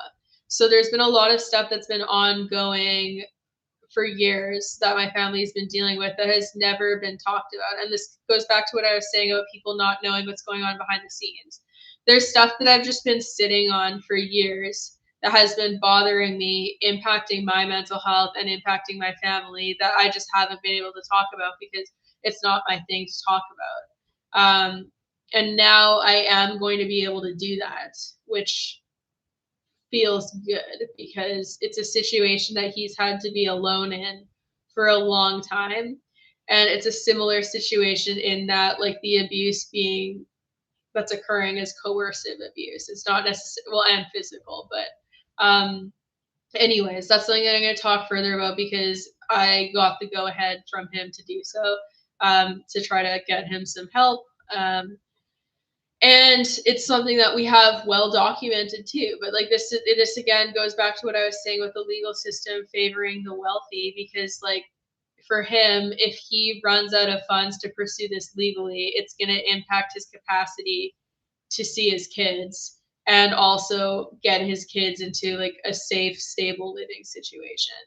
And like, I don't know if anyone knows how much lawyers cost, but they're like $450 an hour on average. And like, even just to like send them emails and get them to read your text messages, like it's very expensive. So it's easier said than done to talk about legal accountability and holding people accountable for their behavior, because Lint, don't walk across my keyboard. Come here. No, don't walk across the keyboard. Yeah, we got Lint here. Every live I've had recently, Lint has come to join. So I think he knows that YouTube likes him. But oh yeah, that's the other thing too, that I don't know if anyone on here saw. I think I posted about it about a month ago. The horrible things, again, from this following that were said to me about Lint. I got accused of killing the other kittens in his litter because I wasn't able to catch and rescue them.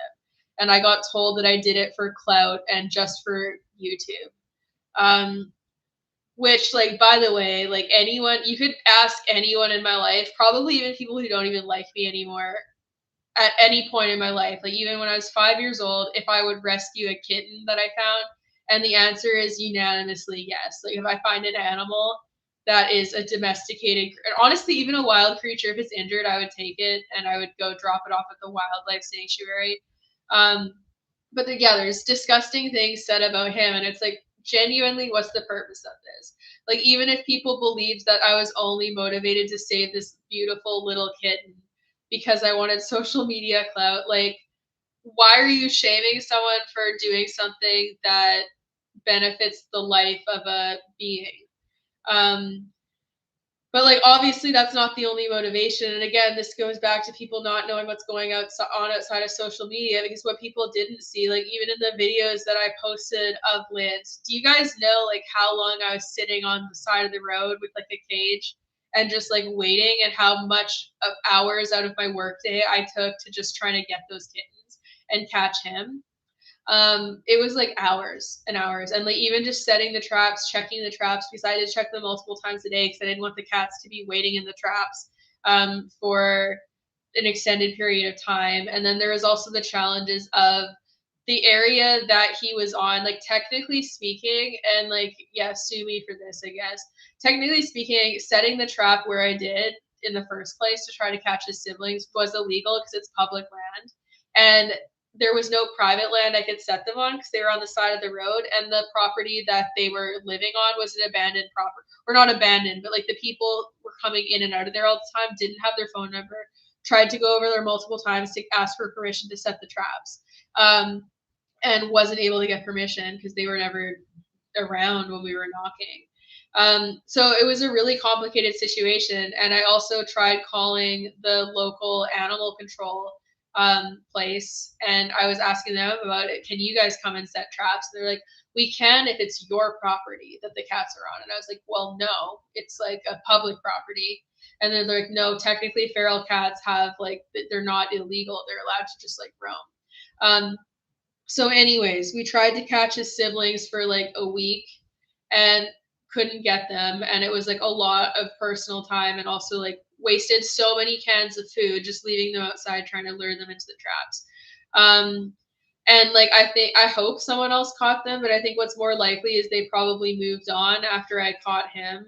And yeah, I don't, like, honestly, I don't think that they're okay. So like that's the other thing, is like, I know based off of how unhealthy he was that if they were anywhere close to being as unhealthy as he was, they weren't alive for too much longer, which sucks. So to have people trying to hurt my feelings by saying that I killed the other cats, first of all, insane, because it lets the person who's responsible for this litter of kittens existing in the first place completely off the hook, when ultimately these kittens are the result of someone being irresponsible and letting their unspayed, unneutered cats wander wildly. So putting the blame on the person who's stepping in to rescue an animal that's not even theirs or their responsibility is just an insane take. And I know that like deep down, the people saying this probably don't even believe the things they're saying. They're just saying these things to hurt me.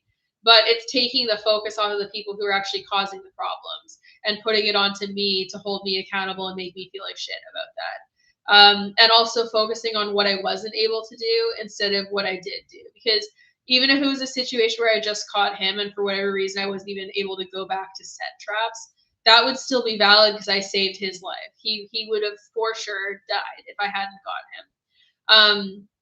But the fact that I still tried to catch the other ones and I was very committed to trying to do so just makes it so that I'm just like, why? Like, if we want animals to be saved and for people to engage in community efforts to make the world a better place, why are we punishing people for what they don't do? Um, how do I ask you questions about a new long cut gelding I just got? Since you're a subscriber, I would recommend posting it in the community tab and then I can answer it privately. So you don't have to have it answered on live. And then I can send you like an audio note or I can respond with the video depending on what the question is or the questions. So yeah, I'd recommend commenting it there. Or if you can't figure out how to do that, just comment it on any of like my recent membership videos and then I'll get around to that. But yeah, like it was just such a weird thing. And I think that just is another example of just like how much animosity there is involved because it doesn't matter what I do. Like people are just framing it in such a shitty way. And I do have to admit, like the timing of when Lynch showed up was pretty choice and pretty funny because it was like right after the whole Charlie Kirk thing and I was starting to get a lot of hate for that. And then I just like find this emaciated flea covered kitten and then start posting content about him. And I had people be like, oh, you're using him for content. And it's like, guys, go back and look how much I posted about Queso.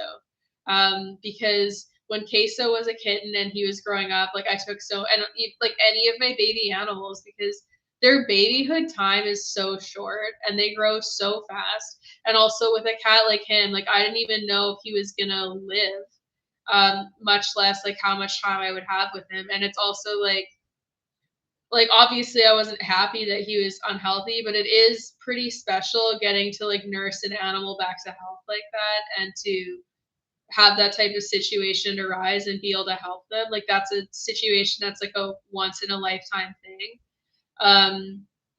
And yeah, like it was a special thing and it's like not really different from anything else I posted because I love my animals and he's just a sweet baby. And it was cool to be able to document the process of that and also like the continued process of it because he's definitely still rehabbing.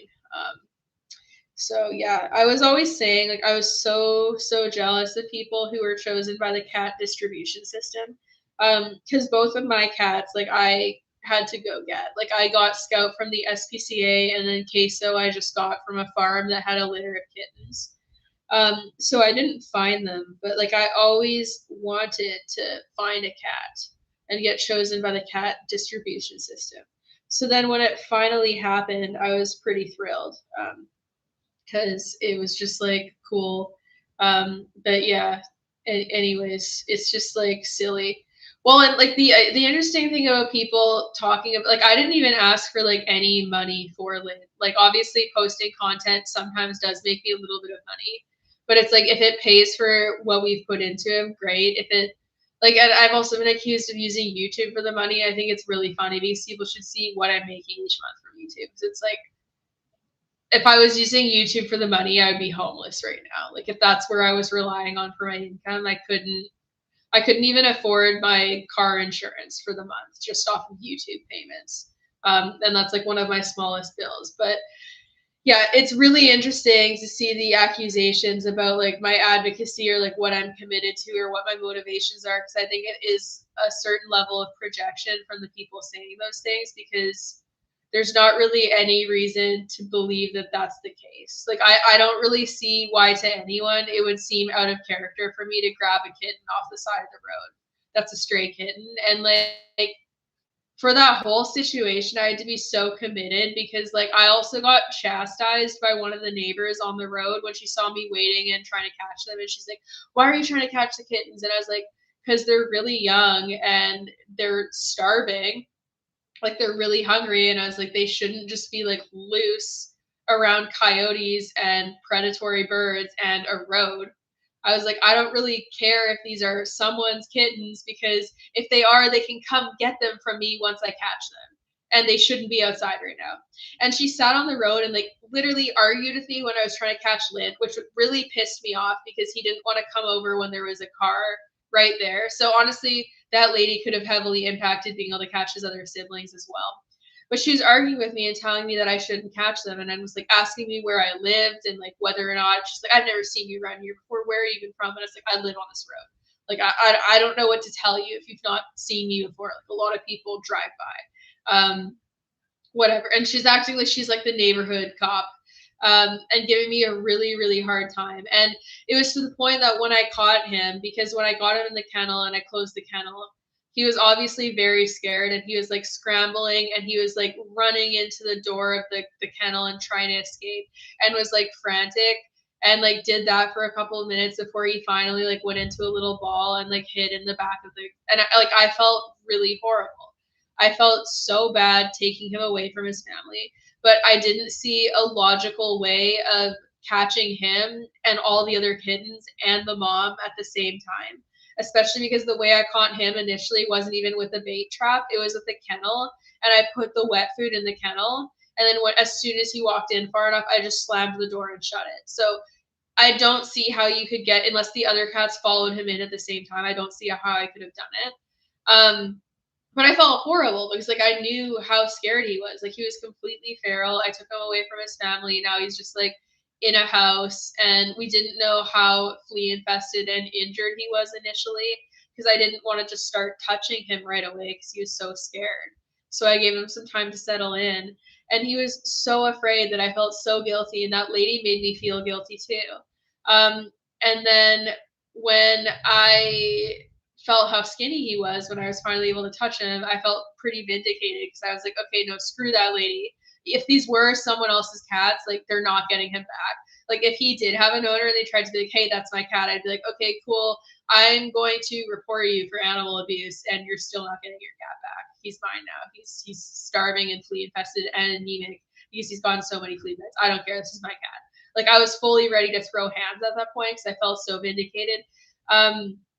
But like she gave me a really hard time, and it made me feel really, really guilty because also like the initial like day and a half that we had him, he was so scared. There was like one time where I went into the bathroom, and like it's not a huge bathroom. There's not a ton of hiding spots. I gave him like his own little hide house. He had his litter box, and then there was like a towel shelf, and I could not find him anywhere.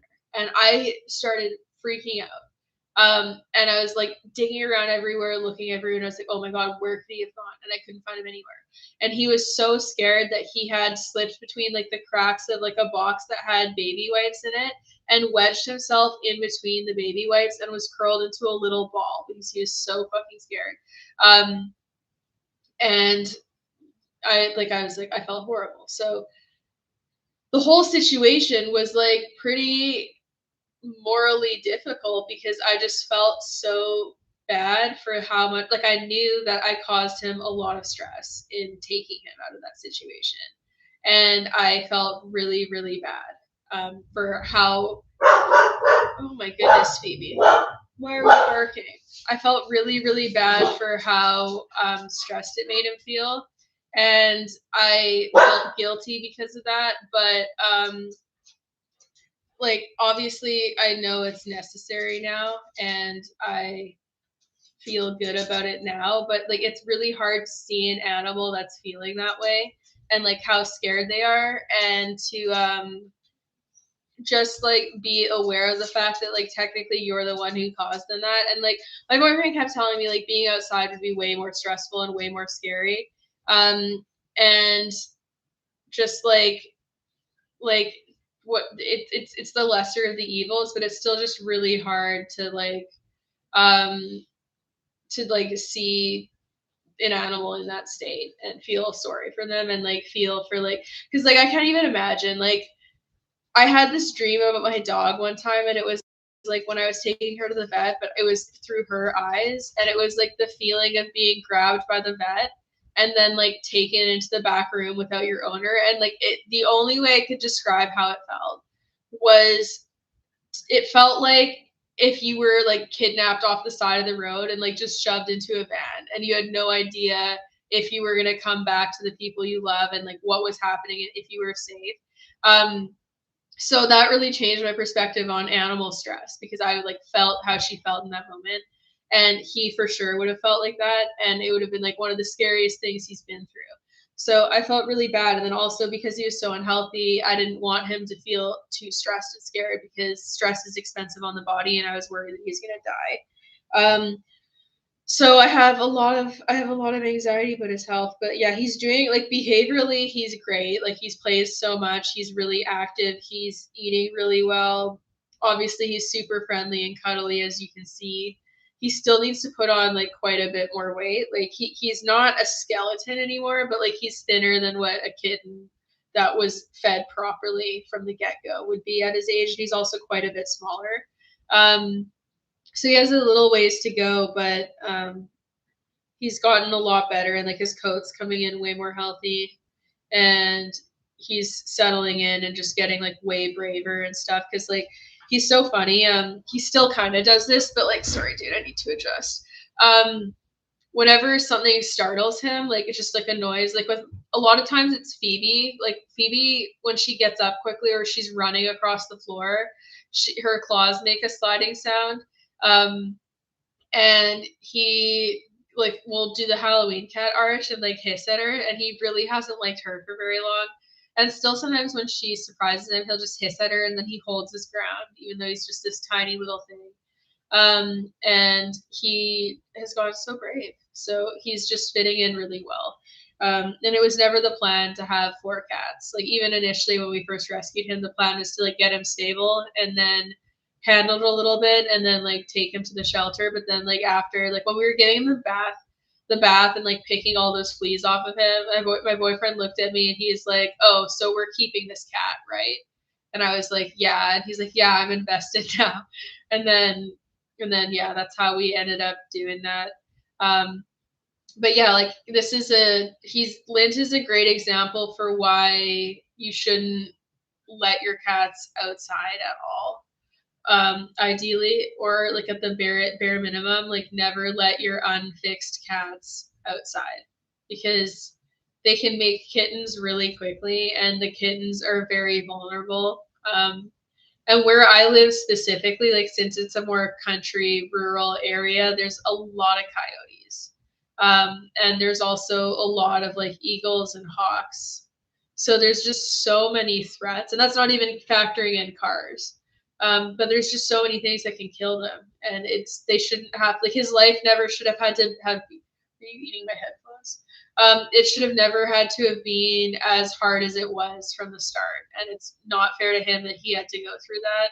I had a comment on a video that I did of him, because at the end I say spay and neuter your cats, like this shouldn't be happening, and then they're like, "Oh well, like if his parents had been spayed and neutered, you wouldn't have had him, so it actually is a good thing." And I'm like, no, he shouldn't have existed. He shouldn't have had to go through that, because for every one kitten like him that is actually seen and saved by someone, there's probably hundreds, if not thousands, that die, and like die slow, painful deaths. Like for him, he would have just slowly basically been bled out by fleas and his wounds and just starved to death. And like flea eggs apparently carry like lots of worms and stuff, so it's like we've already dewormed him like 3 times. He's gonna get dewormed for the 4th time pretty soon. And like the worms were also eating any of the nutrition that he did get. Yeah, like barn cats I can understand a little bit more, because also they're usually on larger properties where they don't necessarily wander quite as far, and they're not usually right up against roadways. Like it still sucks for the natural animal populations, because a lot of times they kill birds and they can decimate the following of wild they can decimate the populations of wild animals, which is a bummer. But like at least they're getting cared for. And also like the catch and release programs for feral cats, I also understand, because like there's like cats that have been living in feral populations, like spaying them and like neutering them and catching them, and like when they're adults they've been feral their whole lives, they are not friendly. those cats would be really hard to reintroduce to a domesticated lifestyle.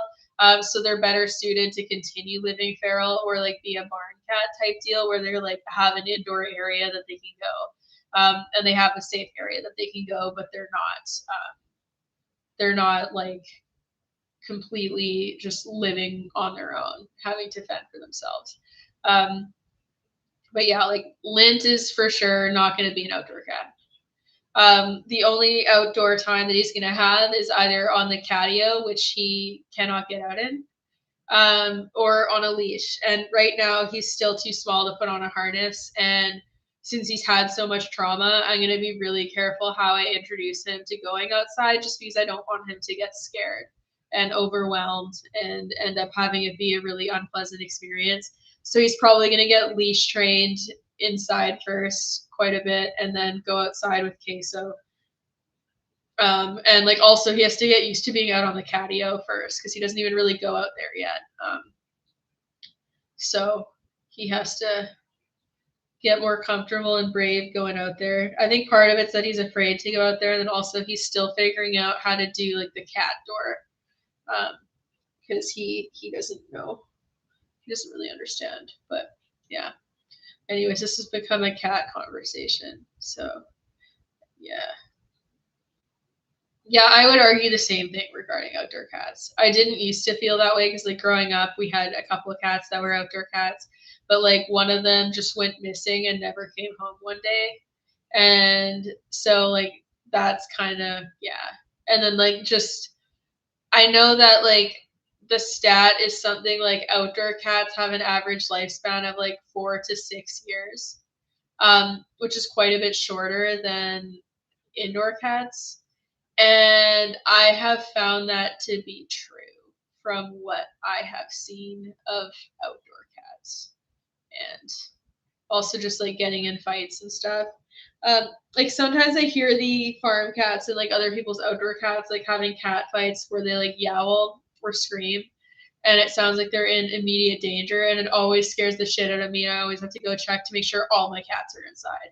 Can't even imagine if I was actually letting them out because I'd just be so paranoid. I would hate it. But yeah, the key for indoor cats is enrichment, which like that's why I'm gonna be doing the cat enrichment tour. It's gonna come on Monday. Like I filmed all the little shelves and stuff that I've put on because especially since now I have 4 cats and we have like a single floor house.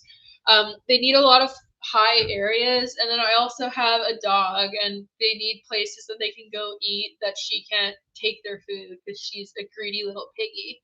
And so they have like lots of fun little areas and like I haven't found that they really even are that motivated to go outside. Like Queso's leash trained and he really likes going out on his leash. So he does like to go outside, but it's like not to the point where he's trying to dive out the door. But if he sees me go out the door, or if I even touch his leash or his harness at all, then he's like, oh my God, we're going. And if he sees me outside, he'll like stand at the window and he'll meow at me, but it's like very specific to people being outside and him wanting to be out with the people.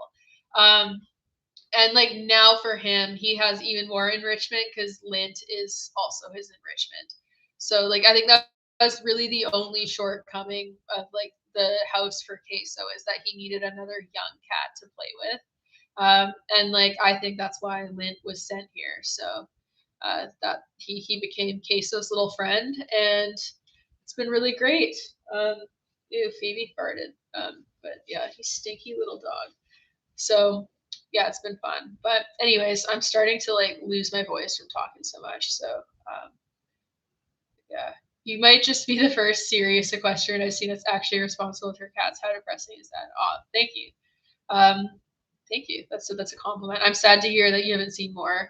I do think that like since I started studying horse behavior more and getting more into like enrichment for horses and like considering why they behave the way they do, it has changed how I approach the care of all of my animals because I just think a little bit more about it now and it was easier to kind of just like shrug it off and tune it out. So that's why I like put up so many high areas because I also do know that like one of the biggest complaints people have with indoor cats is them getting too fat. And I think most of that stems from people not giving them enough opportunities to exercise and like climb up and down stuff and like really do things to use their bodies, and then they end up putting on too much weight. So my cats have like a lot of high areas, and they're also like only fed off of high areas. So it's like if you want to eat, you need to climb. Like obviously they were injured and they couldn't get up there, we would feed them somewhere else, but like they get to climb to go up. So like my boyfriend's cat was the one that was the chunkiest because he didn't have as many high areas at his old place. And he's actually put on like he's or not put on weight. He's actually lost like a good amount of weight. He's gotten really fit now just from like jumping up and down. And initially he wasn't very good at it, and he didn't try as hard to go up and down off of stuff. And he's gotten good at it. He's kind of built fitness, and it's going really well. But anyways, I appreciate everyone for listening to this, and I do hope that people are willing to hear me out and consider just like the things that I've said, because really this video was for everyone's benefit, not just me. Because the start of this video, for anyone who just joined, it's just like really emphasizing the idea that like people need to be less toxic on the internet and paying attention to the things that we say, because there's just some stuff that people just like, they don't treat the internet like it's a real place, which I guess it isn't. And technically it isn't, but your words still do matter, and they still have the capacity to cause harm. And I would hate for anyone to have to learn the hard way, because it would suck for them, but it would also suck for anyone whose life that they ruined through being bullying and toxic. And it's one thing to disagree with people. It's one thing to not like someone. It's one thing to hold people accountable for their actual behavior. It's a whole nother thing to create like this mob mentality, hateful hate parade type deal where you're like being the judge, jury, and executioner. And I feel like that's what's been happening now. And anyways, I encourage people to consider my warning earlier in this video that it's like, watch the response to this, because if I get an increase of toxicity or a response video that's toxic, it's just kind of proving my point. So I'm hoping that the response to this is going to be subdued, and that there's going to be some critical thinking and reflecting and just reconsideration instead of an angry and toxic response. But I'm going to keep documenting all the messages that I get, because I think it's important to show what's actually happening, and I don't think that people should be able to get away with this. Because also for like every one person that has the type of following I do that this happens to, there's a lot of much smaller creators that end up having these things happen to them that don't have the same capacity for recourse. So I get a lot of people who are like, oh, well, like, why don't you just ignore these things? And it's like, technically, yeah, sure, I could. I listed off a bunch of reasons why I don't earlier. But another big component of that is that like any smaller creator that doesn't have the same following or people to talk about to like build community and talk to, it like they don't have the same capacity to get support or create any recourse. So the fact that I do have that following where some people can see and listen to what I say and hopefully get another point of context, it makes it so that it can't be as much of an echo chamber, and hopefully creates more room for accountability. Regarding the GoFundMe for legal expenses, I actually thought about that, because for me, the accountability is a huge part. And I do think that there's a higher chance that if there is no accountability for this, that it's just going to get worse. But then it's like that she already fucking shat on me for helping my mom get, I think my mom got $1,600 in donations towards like what was an $8,000 to $10,000 vet bill, and she called me a grifter for that, which also just not true. Google what a grifter is. It's not telling the truth and asking for mutual aid. But yeah, that's why I didn't, because also I was like, I don't really feel the need to like create more hatred than I'm already getting. Fortunately, I do already have quite a bit of like we have security cameras up on each end of the horse's track, and then my landlords have some. And there's so many people on and off this property, and it's fully gated with like a powered gate that you need like a keypad to get in. And they have a livestock guardian dog. So if anyone did want to try to make the chance to come here, like it's not a good property to come try to fuck with. And if anyone does do that, I will be escalating things a lot more than I already have. Yeah, and I did contact a lawyer and I got a consultation and I got like a quote, and the quote was $5,000 to $7,000 US, which is like $8,000 to $10,000 Canadian, which is a lot of money. And they said that it was unlikely that I'd get any money of that back, but that there could be accountability. And that was like the cheapest path forward that we had. So yeah, that's why. So it's not because I don't have a case. It's because I don't want to spend that kind of money just to prove my innocence in a situation that I never asked to be part of. And like the whole thing just pisses me off. So yeah. But yeah, Canada geese are the meanest Canadians by far. They're nasty little buggers. Scared of them. Fun story is that one time I was at a lake and I was watching these parents who had this walking age toddler. And it was like their kid was at eye level with the geese. That's how tall the child was. And they were like letting their kid just go feed the geese, walk right up to them and like be at eye level. And the geese were starting to like snake their necks and like hiss at the kid. And I was like watching and I was like, this is going to be the child's first trauma, like first major trauma, if these geese do what geese do and decide to be dicks to this kid. Luckily that didn't happen, but it was like really insane to watch. So I was like, why would you let your child do that? They're like, she's as big as the geese. Why is this happening? And yeah, and it's like a situation where you just kind of have to watch because it's like, what are you gonna go over there and parent for them? Get yelled at by parents? They should know better. And it's not like a goose could like kill a kid or like really imminent. Like it would just be a very unpleasant situation for the child. But I was like, wow, I can't believe they're not noticing these behavioral tells or like being concerned that their child is like the same size as these creatures. So uh, it was insane.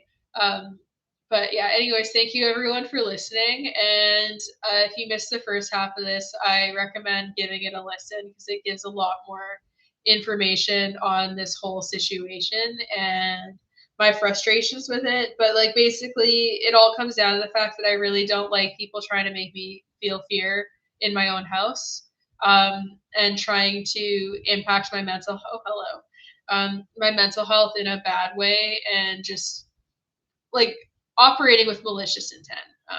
I really don't like it. So where are you going? You're not going to go on my keyboard. I don't trust you.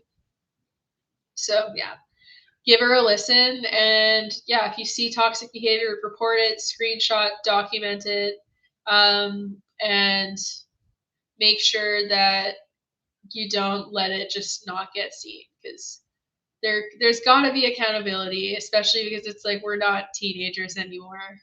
We're not like early 20s pre-cooked adults, um, old enough to know better, old enough to think about the outcomes of our actions, especially when you've had this much time to reflect and consider and see what's happening. And like, I think that's the biggest concern is that to see the level of animosity and not have a problem with it makes me very uncomfortable on both sides. Anyways, thank you for watching. Stay tuned on Monday for the cat enrichment tour. Um, and yeah, I'm gonna like, and I also am gonna start much more liberally blocking people, which is something that I have not really done because I believe in allowing like both sides of the conversation to talk. But like, if you're gonna threaten to kill my animals, oh sorry, I bumped you. If you're gonna threaten to kill my animals or talk about coming to my house, um, yeah, like that's not cool. You're gonna get blocked. And if you're just gonna be nasty and say mean things that serve no purpose other than trying to harm my feelings, like not cool. Um, so yeah, very bad precedent to set. And like it's like if you love your fans, consider how their behavior could impact other people in their lives if they were to behave that same way. And like that's really all I can say. Like I don't encourage my fans to do this. I like if you want to hold someone accountable, stick to the behaviors you have a problem with and make sure that they're things that have actually happened that you can substantiate. And take issue with the behaviors. Take issue with the statements, the attitudes. Don't attack their whole as a person because ultimately like they're still people. And someone doing oh my god, Lit, what the heck? What are you doing? Um yeah. Well, yeah, exactly. Even if it did happen, it's like I just don't even understand why this got blown out of proportion. Because even if people want to believe that that's the case, I just don't even understand. It's like, why is that such a big deal? But that said, it's like I truly do not give a fuck about that. Like I cannot stress enough how small of an issue gelding that horse is in the grand scheme of welfare. Because as a behavior consultant, that's not even where I would start for modifying the behavior and helping the horse relax. So it's just a really silly thing to say that I fixated on and tried to get involved in because I wouldn't do that. And yeah. Anyways, I think that that's the thing is that this is just an attempt to attack my character and degrade me as a human being and to try to denounce my credibility because she didn't like what my response was in the Charlie Kirk video. But I also want to point out that I stand by what I said in the Charlie Kirk video.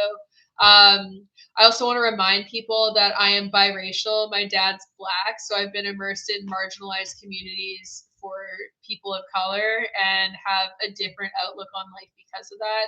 I also am neurodivergent and on the spectrum, so I also have a different outlook on life because of that.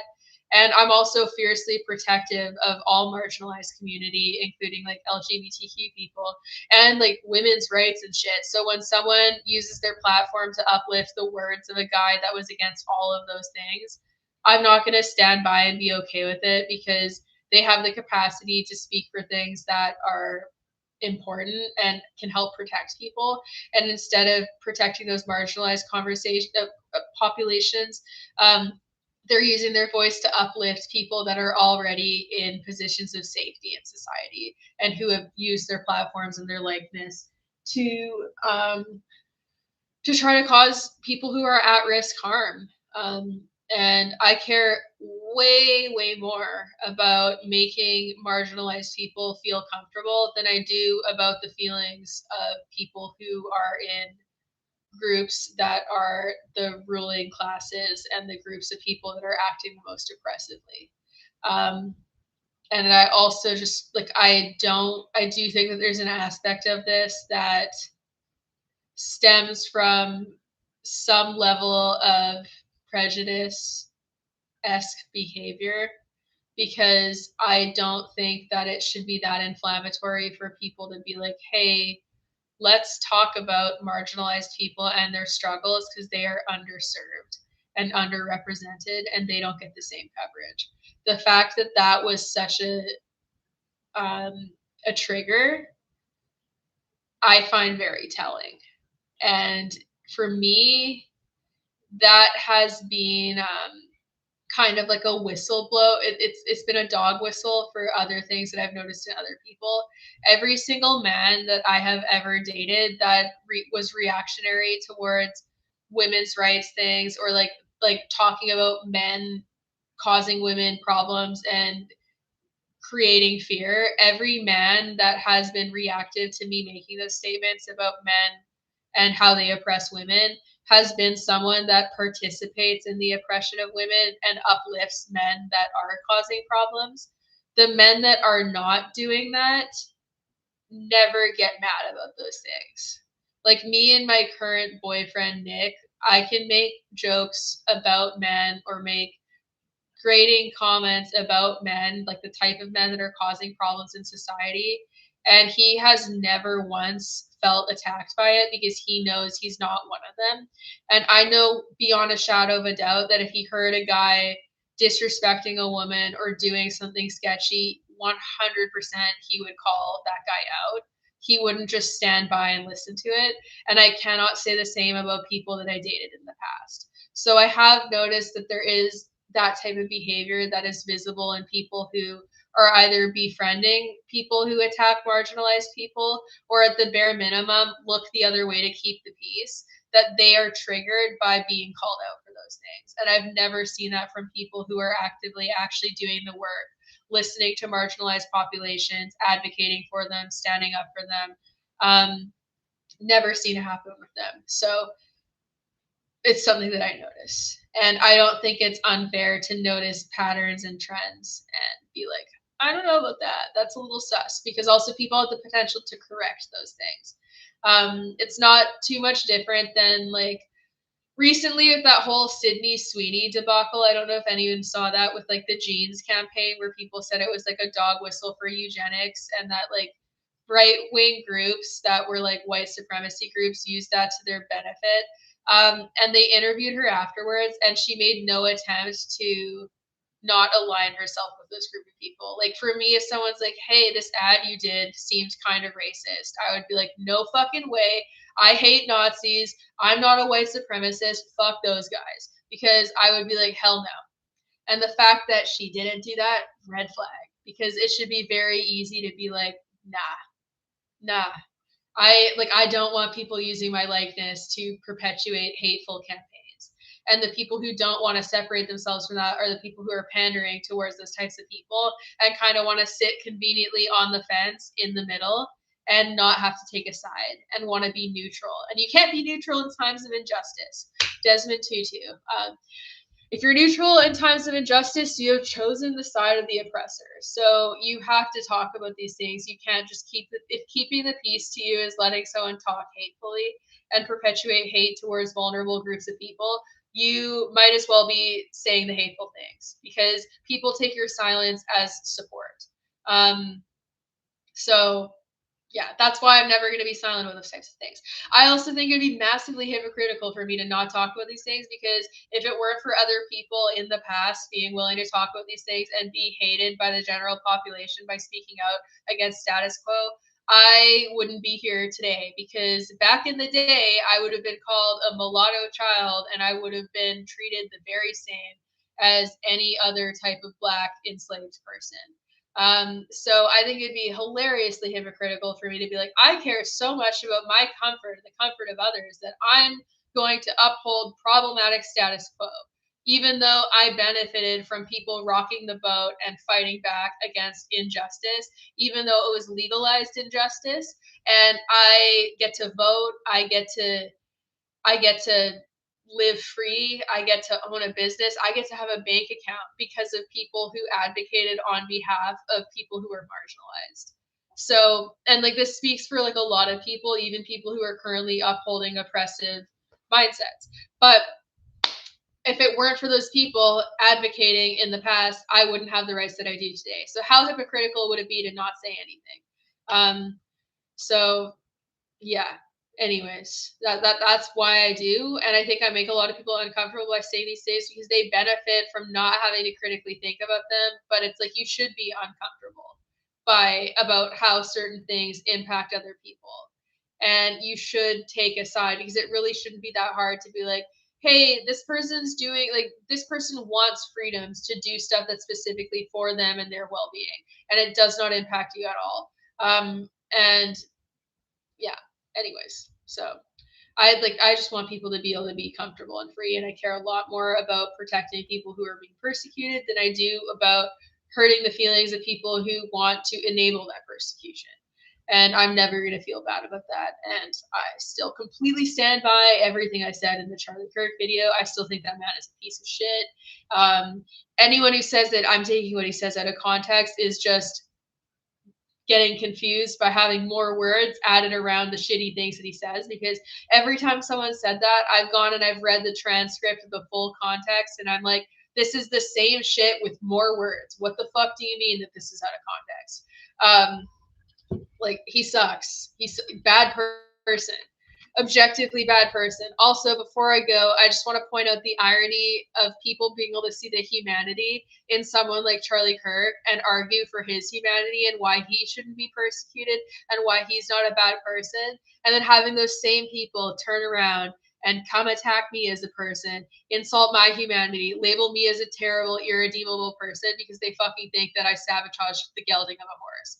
Meanwhile, it's not a deal breaker for them for a man to say that empathy is a bad thing, to say that trans people are a middle finger to God, to say that women belong in the kitchen having babies and being subservient to their husbands, to say that Black people who are killed by police put themselves in those positions and it's their fault, or to make up lies and say that they died of an overdose when they did not, and the police killed them. They can see the humanity in someone like that. The reason why they can't with someone like me is because I'm attacking perspectives that they want to hold and be able to hold comfortably without having them called out for what they are. It's not actually about any ethics. It's about turning around the blame to attack people who are holding them accountable for their behavior, which, by the way, is another abuse tactic. It's flipping the blame to avoid. Anyone who's been in an abusive relationship can speak for it. You go, hey, you hurt my feelings, and then they bring up something from like 4 years ago, or like, well, you did blah blah blah blah blah blah blah, and bring up something completely unrelated that they had no fucking problem with until you're trying to hold them accountable. So I notice these patterns because I have done the work to heal from being in abusive relationships and to also start to notice these things, to keep myself out of situations like that again. Because a lot of abusers start out really covert, but there usually are tells, and one of the biggest tells is the inability to accept any accountability, self-reflect, or admit any wrongdoing. And yeah. Anyways, like, furthermore, just to tie this to cut this off, is that I don't I don't hate really anyone unless they're like an objectively horrifically, I hate Donald Trump, but like the bar is in fucking hell. That guy is like movie villain evil. Like, you could not have written a more ridiculous villain in any movie than he is in real life. But like, I hold space for the humanity of everyone. And I don't believe in causing other people suffering just because I don't agree with what they are doing.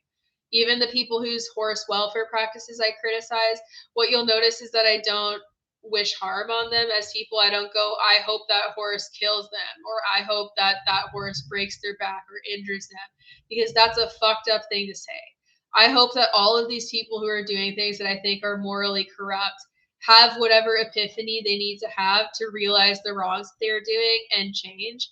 I don't wish them harm in making those changes. I can't say that like I'm sad when terrible people have karma hit them. And like I didn't shed a tear for Charlie Kirk. That doesn't mean I'm condoning people who commit those types of violence, but I don't think he's a good person. I don't have to agree with him. There's a difference. But wishing ill on people just because you don't agree with what they're doing, I don't think that that makes you any better of a person. So I hope that people can reflect on this. I hope that anyone listening to this, even the people who've written those fucking horrible comments that I talked about earlier, I hope that they think about what I said. Even if they never apologize to me, even if they never acknowledge me again, I hope that they reflect on what I have said, or that they see something that makes them reflect, because they're probably never going to watch this because they don't care about what I have to say. They don't want to humanize me. They just want to vilify me. I hope that they reflect on what they've said and that they make changes in their life and address whatever is leading them to react that way. Because genuinely, none of these people are happy. And that applies to everyone that I've talked about today that is reacting this way. I don't think that they're happy.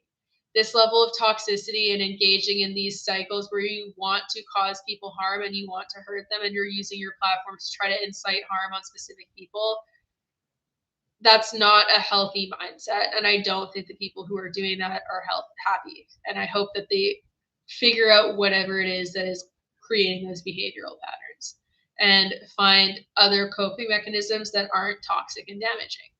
And I hope that they make that difference. And if they don't, then like, I'm not going to support their behavior. I'm going to continue calling it out. I'm not going to apologize for standing up for myself.